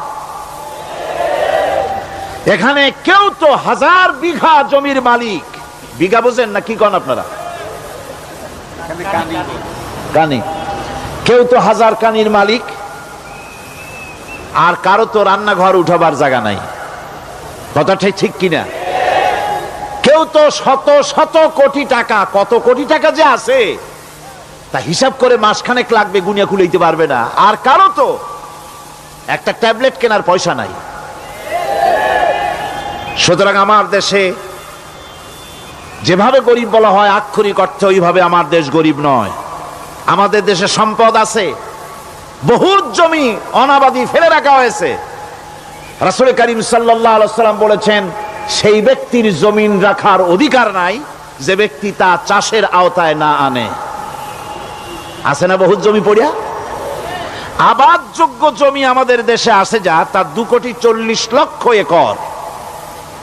আমাদের ভূমি সম্পদ রয়েছে, বনজ সম্পদ যা আছে সেটা হচ্ছে 32,53,860 একর জুড়ে বিরাট বনজ সম্পদ আমাদের আছে। ভূমি সম্পদ আছে, বনজ সম্পদ আছে। আমাদের রয়েছে পানি সম্পদ, প্রায় 250 নদী, 3000 600 বর্গ মাইল জুড়ে নদীগুলো প্রবাহিত আছে, আমাদের পানি সম্পদ আছে, আমাদের গ্যাস সম্পদ আছে, যে গ্যাস অন্তত 100 বছর চলতে পারে। প্রত্যেক বাড়িতে বাড়িতে গ্যাসের সংযোগ দিলেও 100 বছরে ফুরাবে না। আলহামদুলিল্লাহ কইতে ইচ্ছা করে না? জোরে কোন আলহামদুলিল্লাহ। আমাদের গ্যাস সম্পদ রয়েছে, আমাদের মৎস্য সম্পদ আছে, পশু সম্পদ আছে, কৃষি সম্পদ আছে, আরো রয়েছে বিপুল জনশক্তি। জনশক্তিকে আজ সবচাইতে বার্ডেন মনে করা হয়। জনশক্তিকে বলা হয় বাংলাদেশের সবচাইতে বড় সমস্যা, জনশক্তি সমস্যা। এটা হচ্ছে যে সরকার আসে তারই ভূতে পায়, যে যায় লঙ্কা সে আর মানুষ হালে ফেরে না, মানুষগুলি তার জন্য জ্বালা। অথচ এই মানব শক্তি হচ্ছে শ্রেষ্ঠ শক্তি। ইউনিভার্সিটি জনমের মতো না বাড়াইয়া, এখন তো ইউনিভার্সিটি দাবি করতেছে সকলে, গ্রামে গঞ্জে থানায় রান্নাঘরে সব জায়গায় কয় আমাদের ইউনিভার্সিটি দাও। আর ইউনিভার্সিটির ফজিলত কি তা তো আমরা দেখতেইছি। এর থেকে বেশি করে পলিটেকনিক ইনস্টিটিউট, ভোকেশনাল ইনস্টিটিউট ইত্যাদি যদি বানানো হতো, ভিক্ষার হাতকে কর্মীর হাতে যদি পরিণত করা যেত, মানুষগুলিকে যদি কর্মক্ষম করা যেত, তাদেরকে যদি মডার্ন টেকনোলজি যদি শিক্ষা দেওয়া যেত, তাহলে এই মানব শক্তি রপ্তানি করে বা পৃথিবীর বিভিন্ন দেশ থেকে মূল্যবান বৈদেশিক মুদ্রা অর্জন করা যায়। সেটা না করে মানুষ হইছে জ্বালা, জনমের মতো এদেরকে মারো। এটা হচ্ছে ট্রেনের 3rd ক্লাস প্যাসেঞ্জার্স মেন্টালিটি। সেটা কিরকম? সেটা হচ্ছে ট্রেনে যখন মানুষ চলে 3য় শ্রেণীতে, একবার উঠে বসলে সে অন্যের জন্য জায়গা ছাড়ে না। জায়গা খালি আছে, আরেকজন আসে বললে ভাই আমার একটু বসতে দাও, কয় না ভাই এখানে লোক আছে। আসলে কিন্তু লোক নাই। আপনি যদি বলেন যে সেই লোক আসলে আমি জায়গা ছেড়ে দেবো, ততক্ষণ তো বসি, আপনি বসলেন, এরপরে আপনি তো বুঝছেন যে লোকটা ফাঁকিতেছে, ওই চিন্তা আপনার মধ্যেও ঢুকবে, আর একজন আসবে বসার জায়গা আছে, আপনি বলবেন না এখানে জায়গা নাই। ট্রেনের 3rd ক্লাস প্যাসেঞ্জারদের যে মন মানসিকতা, বর্তমান মুসলিম দেশগুলির সরকার প্রধানেরা ঠিক ট্রেনের 3rd ক্লাস প্যাসেঞ্জারদের চাইতেও 3rd ক্লাস। মানব শক্তিকে কাজে লাগাবার চিন্তা না করে উল্টা চিন্তা তারা করছেন। এত সম্পদ থাকা সত্ত্বেও বাংলাদেশ আজ যে অভাব সৃষ্টি হয়েছে তা কৃত্রিম, এবং তা সৃষ্টি হয়েছে এটা এর একমাত্র দায়ী এর জন্য রাজনৈতিক ষড়যন্ত্র। রাজনৈতিক ষড়যন্ত্রের কারণেই এই অভাব সৃষ্টি হয়েছে। গোড়া থেকেই আমাদের দেশটি ষড়যন্ত্রের শিকার। প্রথমে ব্রিটিশ বেনিয়ারা 200 বছর পর্যন্ত গোলামির জিনজির পরিয়ে দিয়েছে। 200 বছর গোলামির পর দ্বিজাতি তত্ত্ব এবং মুসলিম সংখ্যাগরিষ্ঠতার ভিত্তিতে 47-এর আজাদি, তারপর পশ্চিমাদের শোষণ বঞ্চনা থেকে মুক্তি লাভের জন্য 71-এর আজাদি, এরপরে দেশের 90% হচ্ছে মুসলমান। 90% কারা? চিল্লায় বলেন না কারা? পৃথিবীর এই দ্বিতীয় বৃহত্তম মুসলিম জনগোষ্ঠীকে খ্রিস্টান আর ইহুদিরা তারা চেয়েছে জনগণকে খ্রিস্টান বানাতে। আমাদের দেশের জনগণকে তারা চায় খ্রিস্টান বানাতে। যারা কমিউনিস্ট তারা চায় আমাদেরকে নাস্তিক বানাতে।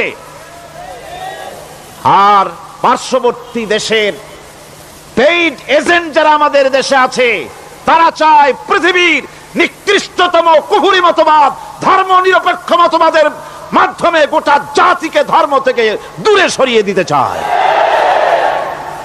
সুতরাং এই ষড়যন্ত্রের শিকার হয়ে আছে বাংলাদেশ। বাংলাদেশের এই আর্থসামাজিক প্রেক্ষাপটে ইসলামের বিধান ছাড়া, আল্লাহর দেওয়া বিধান ছাড়া এর কোনো মুক্তি নাই, এর নাজাতের কোনো পথ নাই। আল্লাহ রাসূল ক্ষমতা আরোহণ করলেন, রাষ্ট্রের মালিক হলেন, প্রেসিডেন্ট হলেন। রাসূলুল্লাহ কি হলেন? আল্লাহর নবী প্রেসিডেন্ট হলেন। সমাজের গরিব দুঃখীদের ব্যাপারে নবীজি বললেন, মান তারাকা মালান ফালওয়ারাসাতিহি ওয়া মান তারাকা দিয়ান আও কুল্লা ফালিয়াতিনি ফাইন্না মাওলাহু, রাওয়াহুল বুখারী। নবীজি বলেন, যে ব্যক্তি মারা গেল, মরে যাওয়ার পর তার যে সম্পদ থাকবে, এই সম্পদগুলি সে যে সন্তান স্ত্রী পুত্র যাদের রেখে গেছে তা তাদের জন্যে। আর যদি সে ঋণগ্রস্ত, যদি ঋণ অবস্থায় সংসারকে রেখে যে থাকে, তাহলে তার ঋণের বোঝা, ঋণের পরিশোধের দায়িত্ব আমি মুহাম্মদ সাল্লাল্লাহু আলাইহি ওয়াসাল্লাম নিয়ে নিলাম। সমাজের যার কোনো অভিভাবক নাই, তার অভিভাবক আমি মুহাম্মদ সাল্লাল্লাহু আলাইহি ওয়াসাল্লাম। যার কোনো অভিভাবক নাই, সেজন্য আমার কাছে চলে আসে। ইসলামী রাষ্ট্র এই বিধান পেশ করেছে। এর চাইতে সুন্দরতম বিধান পৃথিবীতে আর কেউ দিতে পারে নাই। সেজন্যে সেই সমাজে চুরি বন্ধ হয়েছে, ডাকাতি বন্ধ হয়েছে, জেনা বন্ধ হয়েছে, সব বন্ধ হয়ে গিয়ে সুন্দর একটি সমাজ প্রতিষ্ঠিত হয়েছিল। আর রাসূল বলেছিলেন, খাইরুল কুরুনে কারনি, সর্বশ্রেষ্ঠ যুগ হলো আমার যুগ। সুবহানাল্লাহি বিহামদিহি। মানুষ দরজা খুলে ঘুমায়েছে, কারো ক্ষুধার কষ্ট নাই, পড়ার কষ্ট নাই, খাবারের চিন্তা নাই, চুরি ডাকাতির ভয় নাই, ভয় মুক্ত। ওই যে গতকাল বলেছিলাম, যেমন একটা সমাজ আসবে, খাব্বাব চিন্তা করো না, আমি কসম করছি এমন একটা সমাজ প্রতিষ্ঠিত হবে যেই সমাজে চুরি ডাকাতি জেনা ব্যভিচার হত্যা ধর্ষণ কোনো ভয় থাকবে না। লা ইয়াখাফু ইল্লাল্লাহ, আল্লাহ ছাড়া কারো কোনো ভয়, মনের ভিতরে ভয় থাকবে না। ওয়ালাকিন্নাকুম তাস্তাজিলুন, তোমরা বড্ড তাড়াহুড়ো করতেছো, বেসবর হচ্ছ, সবর করো, তাড়াহুড়ো করো না। এমন সমাজ আসবে। রাসূলুল্লাহ এরকম একটা সমাজ গোটা পৃথিবীবাসীকে উপহার দিতে পেরেছিলেন না পারেন নাই? পেরেছিলেন কিনা? সেই কথাই আল্লাহ রাব্বুল আলামিনের কথার সঙ্গে এবার মিলান।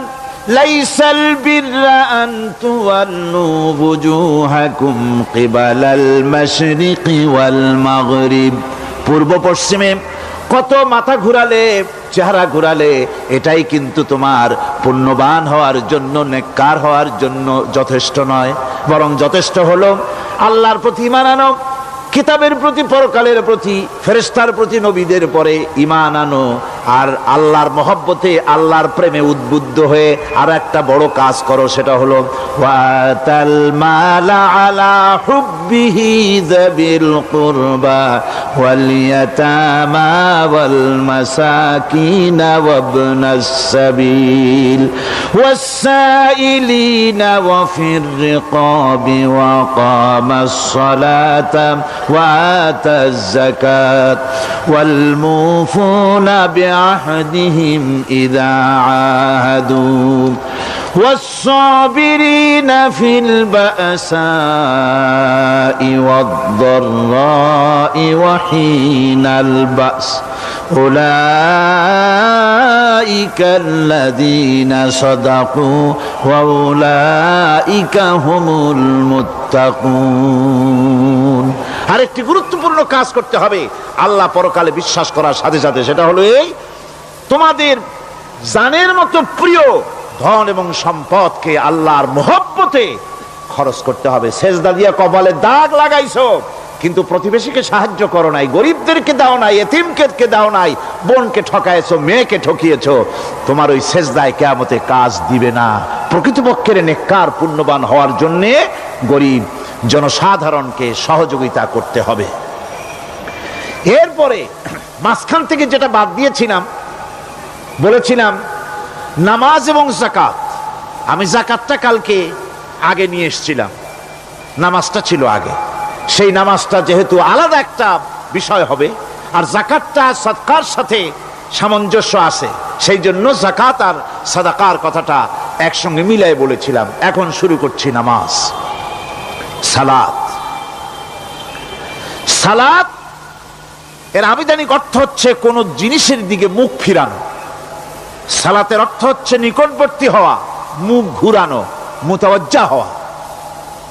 ওই যে হযরত ইব্রাহিম আলাইহিস সালাম বলেছিলেন, ইন্নী ওয়াজ্জাহতু ওয়াজহিয়া লিল্লাযী ফাতারাস সামাওয়াতি ওয়াল আরদ। জানেন আপনারা, পড়েন, ইন্নী ওয়াজ্জাহতু ওয়াজহিয়া লিল্লাযী ফাতারাস সামাওয়াতি ওয়াল আরদা হানিফা ওয়া মা আনা মিনাল মুশরিকিন। নিশ্চয় আমার মুখ ঘুরায় দিলাম কার দিকে? যিনি আকাশ এবং জমিনের স্রষ্টা, সব কিছুর মালিক যিনি, তার দিকে আমি মুতাওয়াজ্জা হলাম। নামাজের অর্থই হচ্ছে মুতাওয়াজ্জা হওয়া, মুখ ঘুরিয়ে দেওয়া, চেহারা ঘুরিয়ে দেওয়া। আর নামাজের আরেক অর্থ হচ্ছে নিকটবর্তী থেকে আরো নিকটবর্তী হওয়া। আমরা কি নিকটবর্তী হতে চাই? না বুঝলে কবেন কি? নিকটবর্তী হইতে চাই কার? আল্লাহর। আমরা কি আল্লাহর নিকটবর্তী হতে চাই? আল্লাহ রাব্বুল আলামিন বলেন, নিকটবর্তী হতে হলে ওয়াসজুদ ওয়াকতারিব, সেজদা দাও আর সেজদার মাধ্যমে আমার নিকটবর্তী হয়ে যাও। সেজদা দিলেই আল্লাহর নিকটবর্তী হওয়া যায়। কোন সুবহানাল্লাহ। সাহাবী, আল্লাহ নবীর সাহাবী প্রশ্ন করেছেন, নবীজি বান্দা কখন আল্লাহর নিকটবর্তী হয়ে যায়? নবীজি বলেছেন, বান্দা যখন সেজদা দেয় তখন আল্লাহর বান্দার মাঝে কোনো হিজাব থাকে না, একদম আল্লাহ পাকের নিকটবর্তী হয়ে যায় বান্দা যখন সেজদায় পড়ে যায়। সুতরাং নামাজ হচ্ছে নিকটবর্তী হওয়া, সালাত এটা হচ্ছে নিকটবর্তী হওয়া। নামাজ ফরজ হওয়ার কারণ হচ্ছে এই যে মানুষ আল্লাহর বান্দা বা গোলাম হিসেবে সৃষ্টি হয়েছে, তাই একমুখী হয়ে রবের বন্দিগি করা এটা হচ্ছে তার স্বাভাবিক একটা প্রকৃতি। আল্লাহ রাব্বুল আলামিন এই প্রকৃতির দাবি মিটাবার জন্যই নামাজের ব্যবস্থা করেছেন। মানুষের ফিতরত, মানুষের নেচার, মানুষের ফিতরত হচ্ছে এই যে কারো না কারো কাছে মাথা নত করা, হাত জোড় করা, মাথা নত করা, সার্বভৌমত্বের মালিক কাউকে মনে করা। হাত জোড় করতে হলে, মাথা নত করতে হলে, সার্বভৌমত্বের মালিক হিসেবে কাউকে গ্রহণ করতে হলে আল্লাহর বিকল্প কেউ আছে নাকি? ইসলামের মূল দাওয়াতটা হলো ফিতরাত অনুযায়ী দাওয়াত দেওয়া হয়েছে, মানুষ যেন মাথা নত করে, গোলামি করে। এজন্য আল্লাহ রাব্বুল আলামিন বলেছেন যে আমি মানুষ এবং জিনকে সৃষ্টি করেছি, তার কারণটাই হলো মা খালাকতুল জিন্না ওয়াল ইনসা ইল্লা লিয়াবুদুন। মানুষ আর জিন জাতিকে সৃষ্টি করা হয়েছে ইবাদতের জন্য, গোলামির জন্য। ইবাদত আর গোলামি এটাই করতে হবে, গোলামি করতে হবে, দাসত্ব করতে হবে। আর এই দাসত্ব, আল্লাহর আনুগত্যই গোলামির দাওয়াত দিয়েছেন দুনিয়ার সব নবীরা। কোন নবী বলেন নাই যে আমার গোলামি করো। কেউ বলেছেন? বলেন জোরে, কেউ বলেছেন? আল্লাহ পাক বলেন, ওয়ালাকাদ বা'আসনা ফি কুল্লি উম্মাতির রাসূলা আন ইবুদুল্লাহা ওয়াজতানিবুত তাগুত। প্রত্যেক জাতির জন্য আমি রাসূল প্রেরণ করেছি, তারা মানুষকে দাওয়াত দিয়েছেন এই কথা বলে যে এক আল্লাহর গোলামি করো, তিনি ছাড়া কোনো ইলাহ নাই, আইন দাতা নাই, বিধান দাতা নাই, তার গোলামি, তার সামনে মাথা নত করে দাও। আর প্রত্যেক নবীর যুগেই নামাজ রোজা শরীয়তের মধ্যে ছিল। নামাজ রোজা কম বেশি প্রত্যেক নবীর জামানায় আল্লাহ পাক এটাকে বাধ্যতামূলক করেছিলেন। নামাজ রোজা যাকাত সব নবীদের জন্য বাধ্যতামূলক ছিল, তার উম্মতের জন্য বাধ্যতামূলক ছিল। নামাজ হচ্ছে তাওহীদের অবশ্যম্ভাবী এক বহির্প্রকাশ। তাওহীদের জন্য তাওহীদবাদী মানুষ যারা, তাদেরকে নামাজ আদায় করতেই হবে। আকীদা বিশ্বাসের দিক থেকে তাওহীদ যদি হয় পুরা দ্বীনের মূল উৎস, তাহলে আমলের দিক থেকে নামাজ হচ্ছে পুরা দ্বীনের মূল ভিত্তি। নামাজ হচ্ছে আমলের মূল ভিত্তি, এর বাস্তবায়ন ছাড়া দ্বীন পূর্ণ হয় না। নামাজ মুমিনের কেবলমাত্র একটি উত্তম আমলই নয়, বরং নামাজ হচ্ছে ইমানের মূল ভিত্তি। যার কাছে নামাজ নাই তার কাছে কিছুই নাই। রাসূল করিম সাল্লাল্লাহু আলাইহি ওয়াসাল্লাম বলেছেন যে নামাজ যে ব্যক্তি পড়ে না, আল্লাহ পাকের সাথে তার কোনো সম্পর্ক বাকি থাকে না। সুতরাং এই নামাজটা হচ্ছে এই যে একমাত্র একাগ্র চিত্তে আদবের সাথে আল্লাহর সামনে রুজু হয়ে যাওয়া। কোরআনে কারীম বলছে মুনিবিনা ইলাইহি ওয়াত্তাকুহু ওয়াকিমুস সালাতা ওয়া লা তাকুনু মিনাল মুশরিকিন। তোমরা আল্লাহর দিকে রুজু হয়ে যাও এবং তাকে ভয় করে অন্যায় কাজ থেকে বিরত থাকো, আর নামাজ কায়েম করো, মুশরিকদের অন্তর্ভুক্ত হয়ে যেও না। নামাজ কায়েম করা, নামাজের আদেশ কোরআনে কারীমের মধ্যে আল্লাহ পাক বহু জায়গায় করেছেন। ঈমানের পর নামাজই হচ্ছে সবচেয়ে বড় জরুরি। একজন মানুষ ঈমান আনলো, যেমন কালকে একজন ঈমান এনেছে, ঈমান আনার সাথে সাথে তার প্রথম কাজ কি বলুন? বলেন প্রথম কাজ কি? ফজরের নামাজের আগে একজন ইসলাম কবুল করলেন, তার প্রথম দায়িত্ব নামাজকে আদায় করে দেওয়া, ফজরের নামাজ পড়া। জোহরের আগেই কেউ ঈমান আনলো, তার প্রথম দায়িত্ব জোহরের নামাজ আদায় করা। আসরের নামাজের আগে ঈমান এনেছে, তার প্রথম দায়িত্ব হলো আসরের নামাজ আদায় করা। তার মানে হলো ঈমান আনার পর একজন ঈমানদারের প্রথম দায়িত্ব হচ্ছে নামাজ। গুরুত্বপূর্ণ বিষয়, খুব ভালো করে শুনতে হবে, ইয়াদ রাখতে হবে প্রত্যেকটি মুসলমানের। এই নামাজ কি জিনিস, কেমনে আদায় করতে হবে, আদায় না করলে কি হবে, গুরুত্বপূর্ণ এই কথাগুলি প্রত্যেকের স্মরণ রাখতে হবে। হযরত মূসা আলাইহিস সালামকে আল্লাহ রাব্বুল আলামিন ওহী প্রদান করলেন। যেদিন ওহী দিলেন, ওহী দিয়ে সেই মুহূর্তে আল্লাহ পাক তাকে শোনালেন, ইন্নানি আনাল্লাহ লা ইলাহা ইল্লা আনা ফা'বুদনি ওয়া আকিমিস সালাতা লিযিকরি। নিশ্চয়ই আমি আল্লাহ, আমি ছাড়া কোনো ইলাহ নাই, আমার গোলামি করো, আমার দাসত্ব করো, আর আমার শরণার্থে নামাজ কায়েম করো। নামাজ নামাজ নামাজ কায়েম করতে হবে, এটাই হচ্ছে ঈমানের সবচেয়ে বড় দাবি। অন্যত্র আল্লাহ পাক বলছেন, কুল ইন্না হুদাল্লাহি হুয়াল হুদা ওয়া উমিরনা লিনুসলিমা লিরাব্বিল আলামিন। হে নবী বলুন, প্রকৃতপক্ষে আল্লাহর হেদায়েত হচ্ছে সঠিক হেদায়েত। সত্যিকারের হেদায়েত কার হেদায়েত? আল্লাহ পাকের হেদায়েত। এবং তার পক্ষ থেকে নির্দেশ করা হয়েছে যে সারা জাহানের মালিকের সামনে মাথা নত করে দাও। মাথা নত করবেন কার কাছে? আল্লাহ পাকের কাছে। ওয়া আনাকিমুস সালাতা ওয়াত্তাকুহু ওয়া হুয়াল্লাযী ইলাইহি তুহশারুন। আর নামাজ প্রতিষ্ঠা করো, আর আল্লাহ রাব্বুল আলামিনের ভয়তে সমস্ত অপরাধমূলক কাজ থেকে, অসামাজিক কার্যকলাপ থেকে বিরত থাকেও।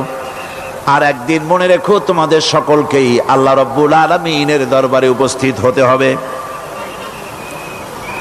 নামাজ ঈমান থাকা না থাকার প্রমাণ। ঈমান আছে কি ঈমান নাই এর প্রমাণ কি? নামাজ। আল্লাহ পাক বলছেন, ফালা সাদ্দাকা ওয়ালা সাল্লা ওয়ালাকিন কাযযাবা ওয়া তাওয়াল্লা। কিন্তু না সে সত্য মেনে নিল, আর না সে সালাত আদায় করলো, বরং সত্যকে মিথ্যা মনে করে ফিরে গেল। নামাজটাই হচ্ছে একজন মানুষের সে মুমিন না কাফের তা প্রমাণ করার জন্য, এটাই হচ্ছে মূল কথা। কিয়ামতের দিন মানুষ যে জাহান্নামে যাবে, জাহান্নামের জন্য, জাহান্নামে যে সব কারণে যাবে তার মধ্যে বড় কারণ কালকে বলেছিলাম, দেখি মনে আছে নাকি? বড় কারণ কয়টা? কয়টা? আলহামদুলিল্লাহ মনে আছে। আল্লাহ রাব্বুল আলামিন বলেন, ইয়াতাসাআলুনা আনিল মুজরিমিন। কিয়ামতের দিন অপরাধীদেরকে জিজ্ঞেস করা হবে, মা সালাকাকুম ফি সাকার, জাহান্নামে কেন আসছো? জবাবে তারা বলবে, قالوا لم نك من المصلين ولم نك نطعم المسكين নামাজ পড়ি নাই আর এতিম মিসকিনদের খেতে দেই নাই, এই কারণেই জাহান্নামে এসেছি। কল নাউযুবিল্লাহ। নামাজ যারা পড়বে না জাহান্নামে যেতে হবে। কোথায় যেতে হবে? কেউ কেউ মনে করতে পারবেন নামাজের ওয়াজ তো বহু শুনছি, এর চাইতে গুরুত্বপূর্ণ জিনিস আর নাই। নামাজের চাইতে গুরুত্বপূর্ণ ইবাদত আল্লাহর সৃষ্টি করেন নাই। মুসলমানের জন্য সর্বশ্রেষ্ঠ ইবাদত কি? চিল্লায় এখন জোরে বলেন কি? এই নামাজ আকসার মানুষের নামাজ হয় না। যারা আমরা নামাজ পড়ি, বহু লোকের নামাজ পড়ে ঠিক, কিন্তু নামাজ আদায় হয় না। আমি সে কথা বলবো সামনের দিকে, প্রাণ খুলে শুনবেন, কাজে লাগবে ইনশাআল্লাহ। কোন ইনশাআল্লাহ? আকীদাগত দিক থেকে ঈমান হলো তাওহীদের স্বীকৃতি, আর আমলের দিক থেকে নামাজ হচ্ছে তাওহীদের বহিঃপ্রকাশ। আপনি মুসলমান তা প্রমাণ হবে নামাজ দিয়ে। নামাজহীন ঈমানের দাবি মূল্যহীন। যার নামাজ নাই তার ঈমানের দাবি করার কোনো মূল্যই নেই। অনেকে এরকম কথা বলে, হুজুর আমি মানুষটা নিতান্ত খারাপ না, যাই মনে করেন, গ্রামে রাস্তা বানাইছি, ব্রিজ করে দিয়েছি, কালভার্ট করেছি, এতিম মিসকিনরে তাও মাঝে মধ্যে খাবার দেই। নামাজ হচ্ছে ইসলামের গণ্ডির মধ্যে প্রবেশের প্রমাণ। কোরআনে কারীম বলছে ফাইন তাবু ওয়া আকামুস সালাতা ওয়া আতাউজ যাকাতা ফাইখওয়ানুকুম ফিদ্দীন। সূরা তওবা এসেছে, তারা যদি তওবা করে আর নামাজ কায়েম করে, যাকাত যদি আদায় করে, তাহলে এখন তোমাদের সে দ্বীনি ভাই, এখন ভাই হয়ে গেল। একটু আগে ছিল কাফের মুশরিক, এখন তোমার দ্বীনি ভাই। দ্বীনের গণ্ডির মধ্যে প্রবেশ করা, কলেমা পড়ার সাথে সাথেই নামাজ। নামাজ হচ্ছে দ্বীনের প্রধান গেট, দ্বীনের প্রধান তোরণ। দ্বীনের মধ্যে প্রবেশ করার জন্য এই গেট দিয়ে প্রবেশ করতে হবে। সুতরাং এই নামাজের এতই গুরুত্ব দেওয়া হয়েছে। ইসলাম যদি ক্ষমতায় আসে, আল্লাহ যেন এনে দেন, জোরে কোন আমিন। ইসলাম যদি ক্ষমতায় এসে যায়, রব্বুল আলামিন তাফসীরের মাহফিল, কোরআন সামনে নিয়ে আশা করে তোমার দরবারে দোয়া করি, এই বিশাল জনসমুদ্রের দোয়া কবুল করো মাবুদ গো, এই বাংলাদেশকে ইসলামের দেশ বানাইয়া দাও।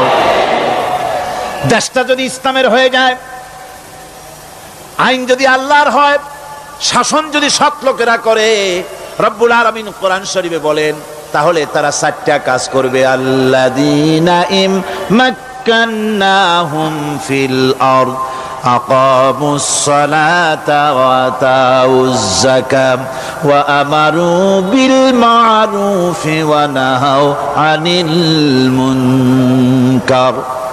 মুমিনেরা ক্ষমতায় এসে প্রথম যে কাজটা করবে, প্রথমে ক্ষমতায় এসেই নামাজ বাধ্যতামূলক করবে। প্রথম কি?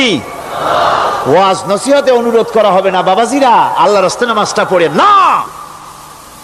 রেডিও এবং টেলিভিশনের মাধ্যমে রাষ্ট্রপ্রধান অর্ডার করে দিবেন, আজ থেকে বাংলাদেশের 12 কোটি তাওহীদি জনতা, নারী পুরুষ যারা আকেল বালিগ, সকলের জন্য নামাজ বাধ্যতামূলক, নামাজ পড়তেই হবে। এটা অর্ডার। বেলা যখন 1টা বেজে যাবে, বেলা যখন 1টা বাজবে, সমস্ত মসজিদে আজান শুরু হয়ে যাবে। আজানের সাথে সাথে অফিস, আদালত, কল কারখানা, ক্ষেত খামার, শিক্ষাঙ্গন সব ডেডলক হয়ে যাবে। আধা ঘন্টার জন্য বন্ধ হয়ে যাবে। যারা মুসলমান অফিসে, কলেজে, ইউনিভার্সিটিতে, সর্বত্র তারা নামাজের জন্য প্রস্তুতি নেবেন। আধা ঘন্টার ভিতরে নামাজ আর খানা সেরে আবার কলেজ চলবে, বিশ্ববিদ্যালয় চলবে, কল চলবে, কারখানা চলবে, ক্যান্টনমেন্ট চলবে, সেক্রেটারিয়েট চলবে, সব আপন গতিতে চলতে থাকবে। আল্লাহর রহমত, বরকত আকাশ ফেরে নাজিল হয়ে যাবে। আর এই অর্ডার যে দেওয়া হবে, নামাজ পড়বেন সেখানে। থানায় যখন আজান হবে, থানায় আজান হয়ে গেছে, থানার স্টাফ পুলিশ যারা আছে জামাতে খাড়া হয়ে যাবে, ইমামতি করবেন ওসি সাহেব।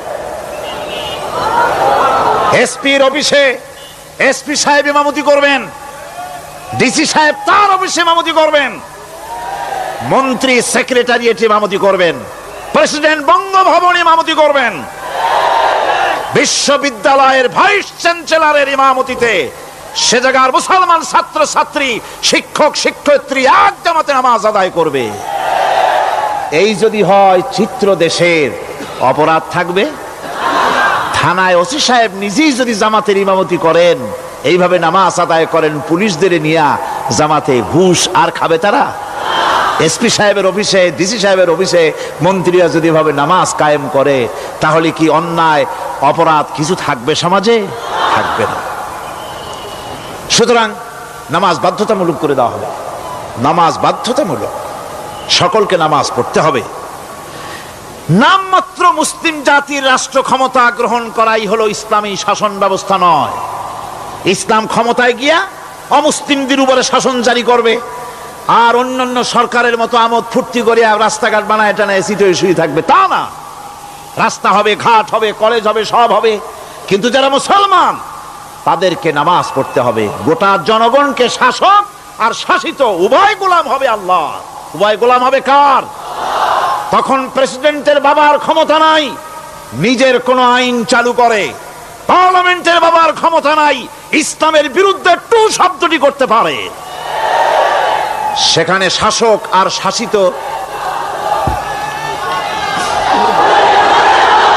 শাসক আর শাসিত হয়ে যাবে একজন এক হুকুমদাতার গোলাম। সেই হুকুমদাতাকে ইনিল হুকমু ইল্লা লিল্লাহ আলা লাহুল খালকু ওয়াল আমর। প্রেসিডেন্ট থেকে শুরু করে শাসক আর শাসিত সব আইন মানবে ওই আল্লাহ রব্বুল আলামিনের, যিনি এই তামাম জাহান সৃষ্টি করেছেন। সৃষ্টি যার আইন চলবে সেই আল্লাহ রব্বুল আলামিনের, এবং তার আইনের সার্বিক অনুসরণ করে চলতে হবে সকলকে। এক কথায় ইসলামী সরকারের সমস্ত ক্ষমতা ব্যয় হবে নামাজ কায়েম করা আর যাকাত আদায় করার ব্যাপারে। নামাজ যদি কায়েম হয়ে যায়, যাকাত যদি আদায় করা হয়, দুঃখ, দারিদ্র, কষ্ট কিছুই থাকবে না, বেকার সমস্যা থাকবে না। সমস্ত বেকারদেরকে চাকরি না পাওয়া পর্যন্ত বেকার ভাতা দেওয়া হবে। বুড়ো মানুষেরা যখন বুড়ো হয়ে যায়, ছেলের কাছে আদর নাই, বউর কাছে কদর নাই, আর ছেলে বউ বদদোয়া করতে থাকে, বুড়েরা মরে না কেন? আছেন আমাদের সমাজ। ইসলামী সরকার এলে পরে এই বৃদ্ধ মানুষদের ব্যবস্থা করা হবে, তাদের প্রতি এই ধরনের অসদাচরণ কেউ করতে সাহস পাবে না। সুতরাং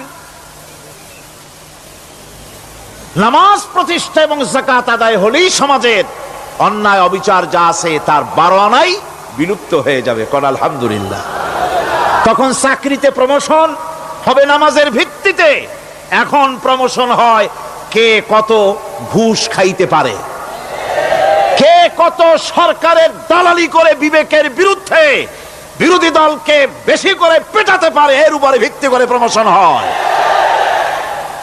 ইসলামী সরকার যখন আসবে, ইসলামী সরকার যখন প্রতিষ্ঠিত হয়ে যাবে, তখন চাকরির প্রমোশন নির্ভর করবে তার সুন্দর চরিত্র আর নামাজের পাবন্দির উপরে ভিত্তি করে। সমাজে দুঃখ দুর্দশা থাকবে? যেরকম থাকবে, থাকবে না। আমার ভাইয়েরা, নামাজ হচ্ছে আল্লাহ রব্বুল আলামিনের সাহায্য লাভের একমাত্র মাধ্যম। আল্লাহর কাছে যদি সাহায্য পেতে চাই তাহলে নামাজ লাগবে। লাগবে কি কোন? وَلَقَدْ أَخَذَ اللَّهُ مِيثَاقَ بَنِي إِسْرَائِيلَ وَبَعَثْنَا مِنْهُمُ 12 نَقِيًّا وَقَالَ اللَّهُ إِنِّي مَعَكُمْ লাইন আকামতুমুস সালাম। আল্লাহ পাক বলেন, বনি ইসরাইলদের নিকট আমি ওয়াদা নিয়েছিলাম, তোমরা যদি মানুষদেরকে অসামাজিক কার্যকলাপ থেকে যদি তোমরা ফিরাইতে পারো, মানুষদেরকে অসামাজিক কার্যকলাপ থেকে তোমরা ফিরাবে। 12টা গোত্রের জন্য 12 জন নকিব নির্দিষ্ট করে দেওয়া হলো, তাদের দায়িত্ব দেওয়া হলো। মানুষদেরকে, সমাজের লোকদেরকে অন্যায় কাজ থেকে তারা ফিরাবে, ভালো ভালো কাজ করার জন্য তাদেরকে আদেশ করবে, অসামাজিক অধর্মীয় কাজ থেকে বাঁচাবার চেষ্টা করবে। এইটা যদি তোমরা করো তাহলে আমি তোমাদের সাথে আছি। শর্ত হলো একটা, তোমাদেরকে নামাজ কায়েম করতে হবে। নামাজ যদি কায়েম করো আমার মদদ তোমাদের জন্য অবধারিত হবে। নামাজ প্রতিষ্ঠা করলেই আল্লাহর সাহায্য লাভ করা যায় জীবনের সকল ক্ষেত্রে। নামাজ হচ্ছে অপকর্মের প্রতিবন্ধক। নামাজ পড়লে অন্যায় কাজ থেকে বাঁচার পথ। অন্যায় থেকে বাঁচাই কিসে? নামাজ। আল্লাহ রাব্বুল আলামিন বলেন, উতলু মা উহিয়া ইলাইকা মিনাল কিতাবি ওয়া আকিমিস সালাম ইন্নাস সালাতা তানহা আনিল ফাহশাই ওয়াল মুনকার। হে নবী, এই কিতাব তেলাওয়াত করো, যা তোমার প্রতি অবতীর্ণ করা হয়েছে, এই কিতাব তেলাওয়াত করো আর নামাজকে প্রতিষ্ঠা করো। নিঃসন্দেহে নামাজ মানুষকে পাপাচার থেকে বাঁচায়া দেয়। অশ্লীলতা, পাপাচার থেকে মানুষকে বাঁচায় কে? জোরে চিল্লায় কোন কে?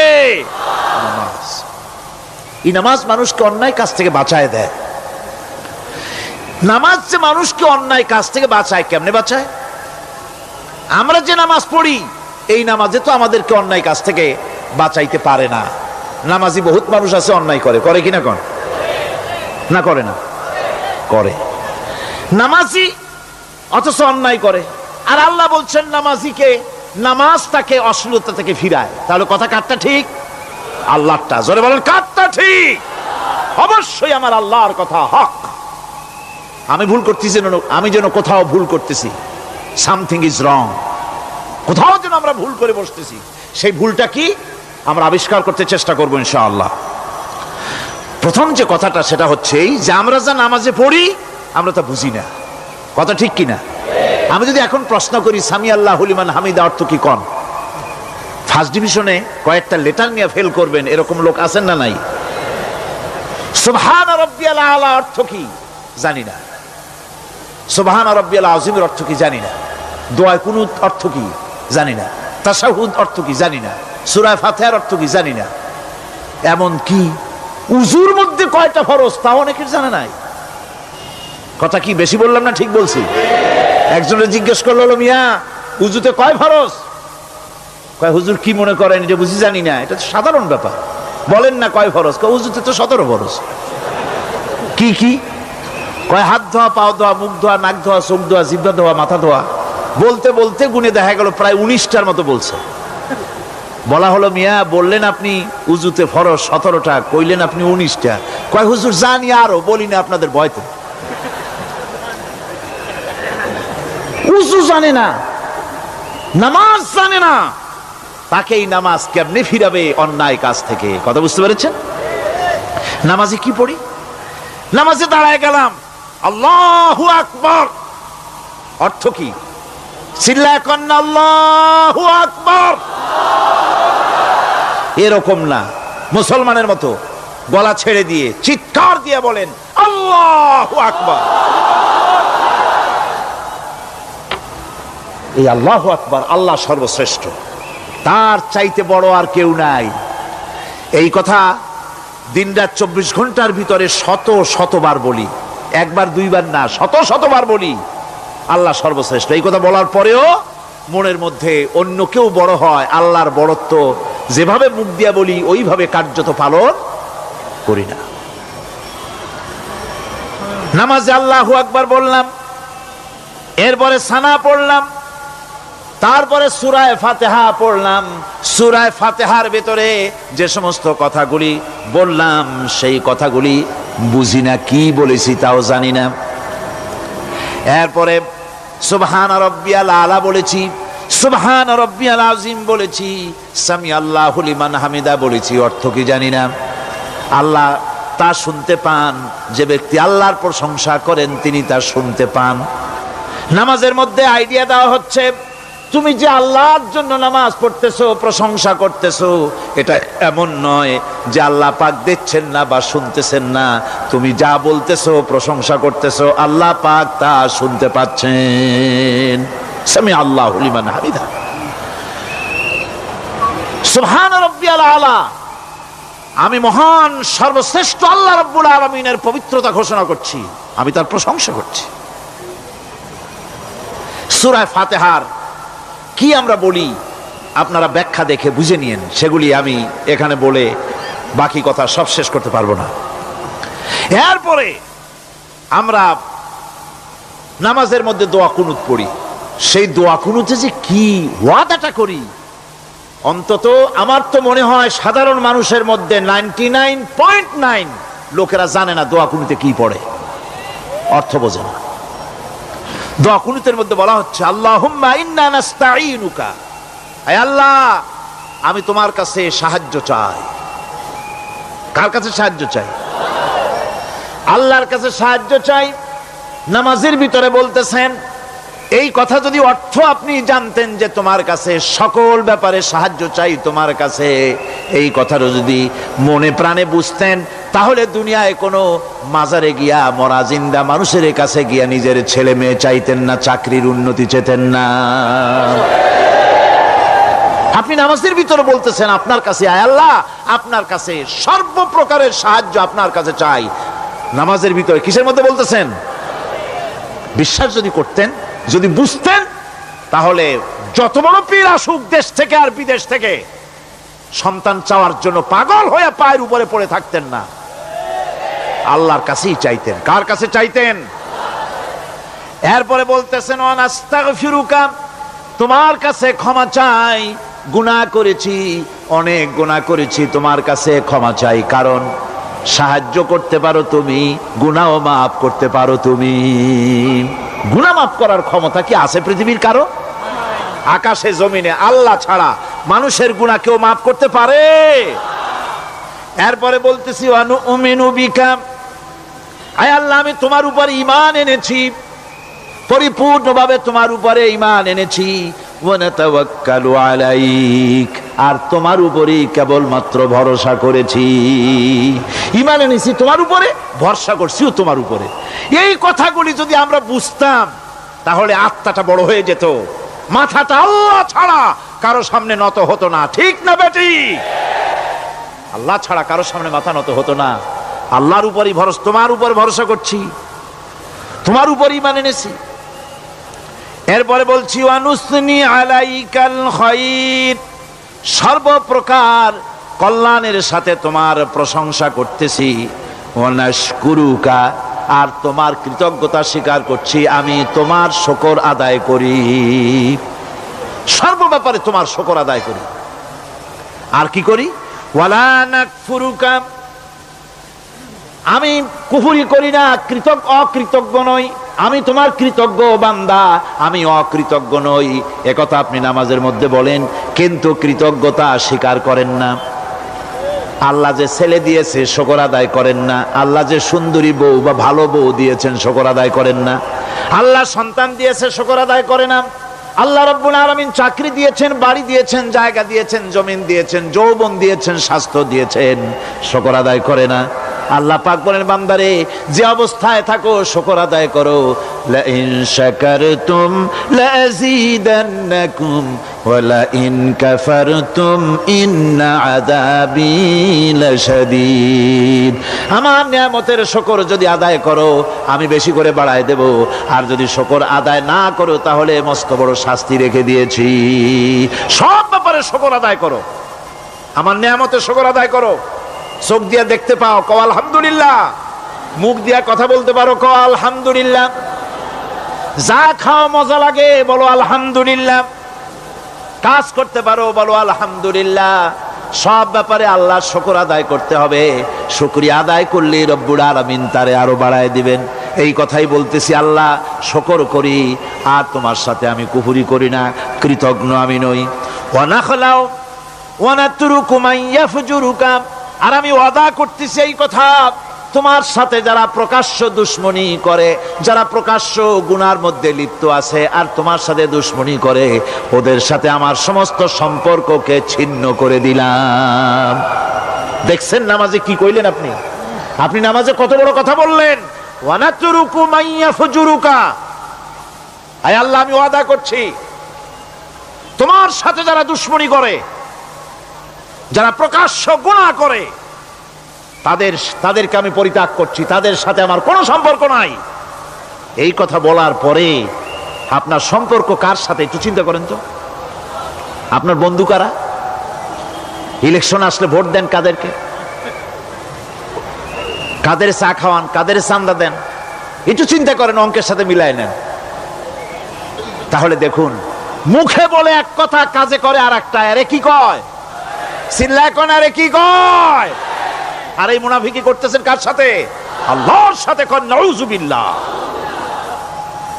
নামাজে কি পড়েন সেটা যদি জানতেন, অবশ্যই আল্লাহ রাব্বুল আলামিনের কথা কার্যকরী হয়ে যেত।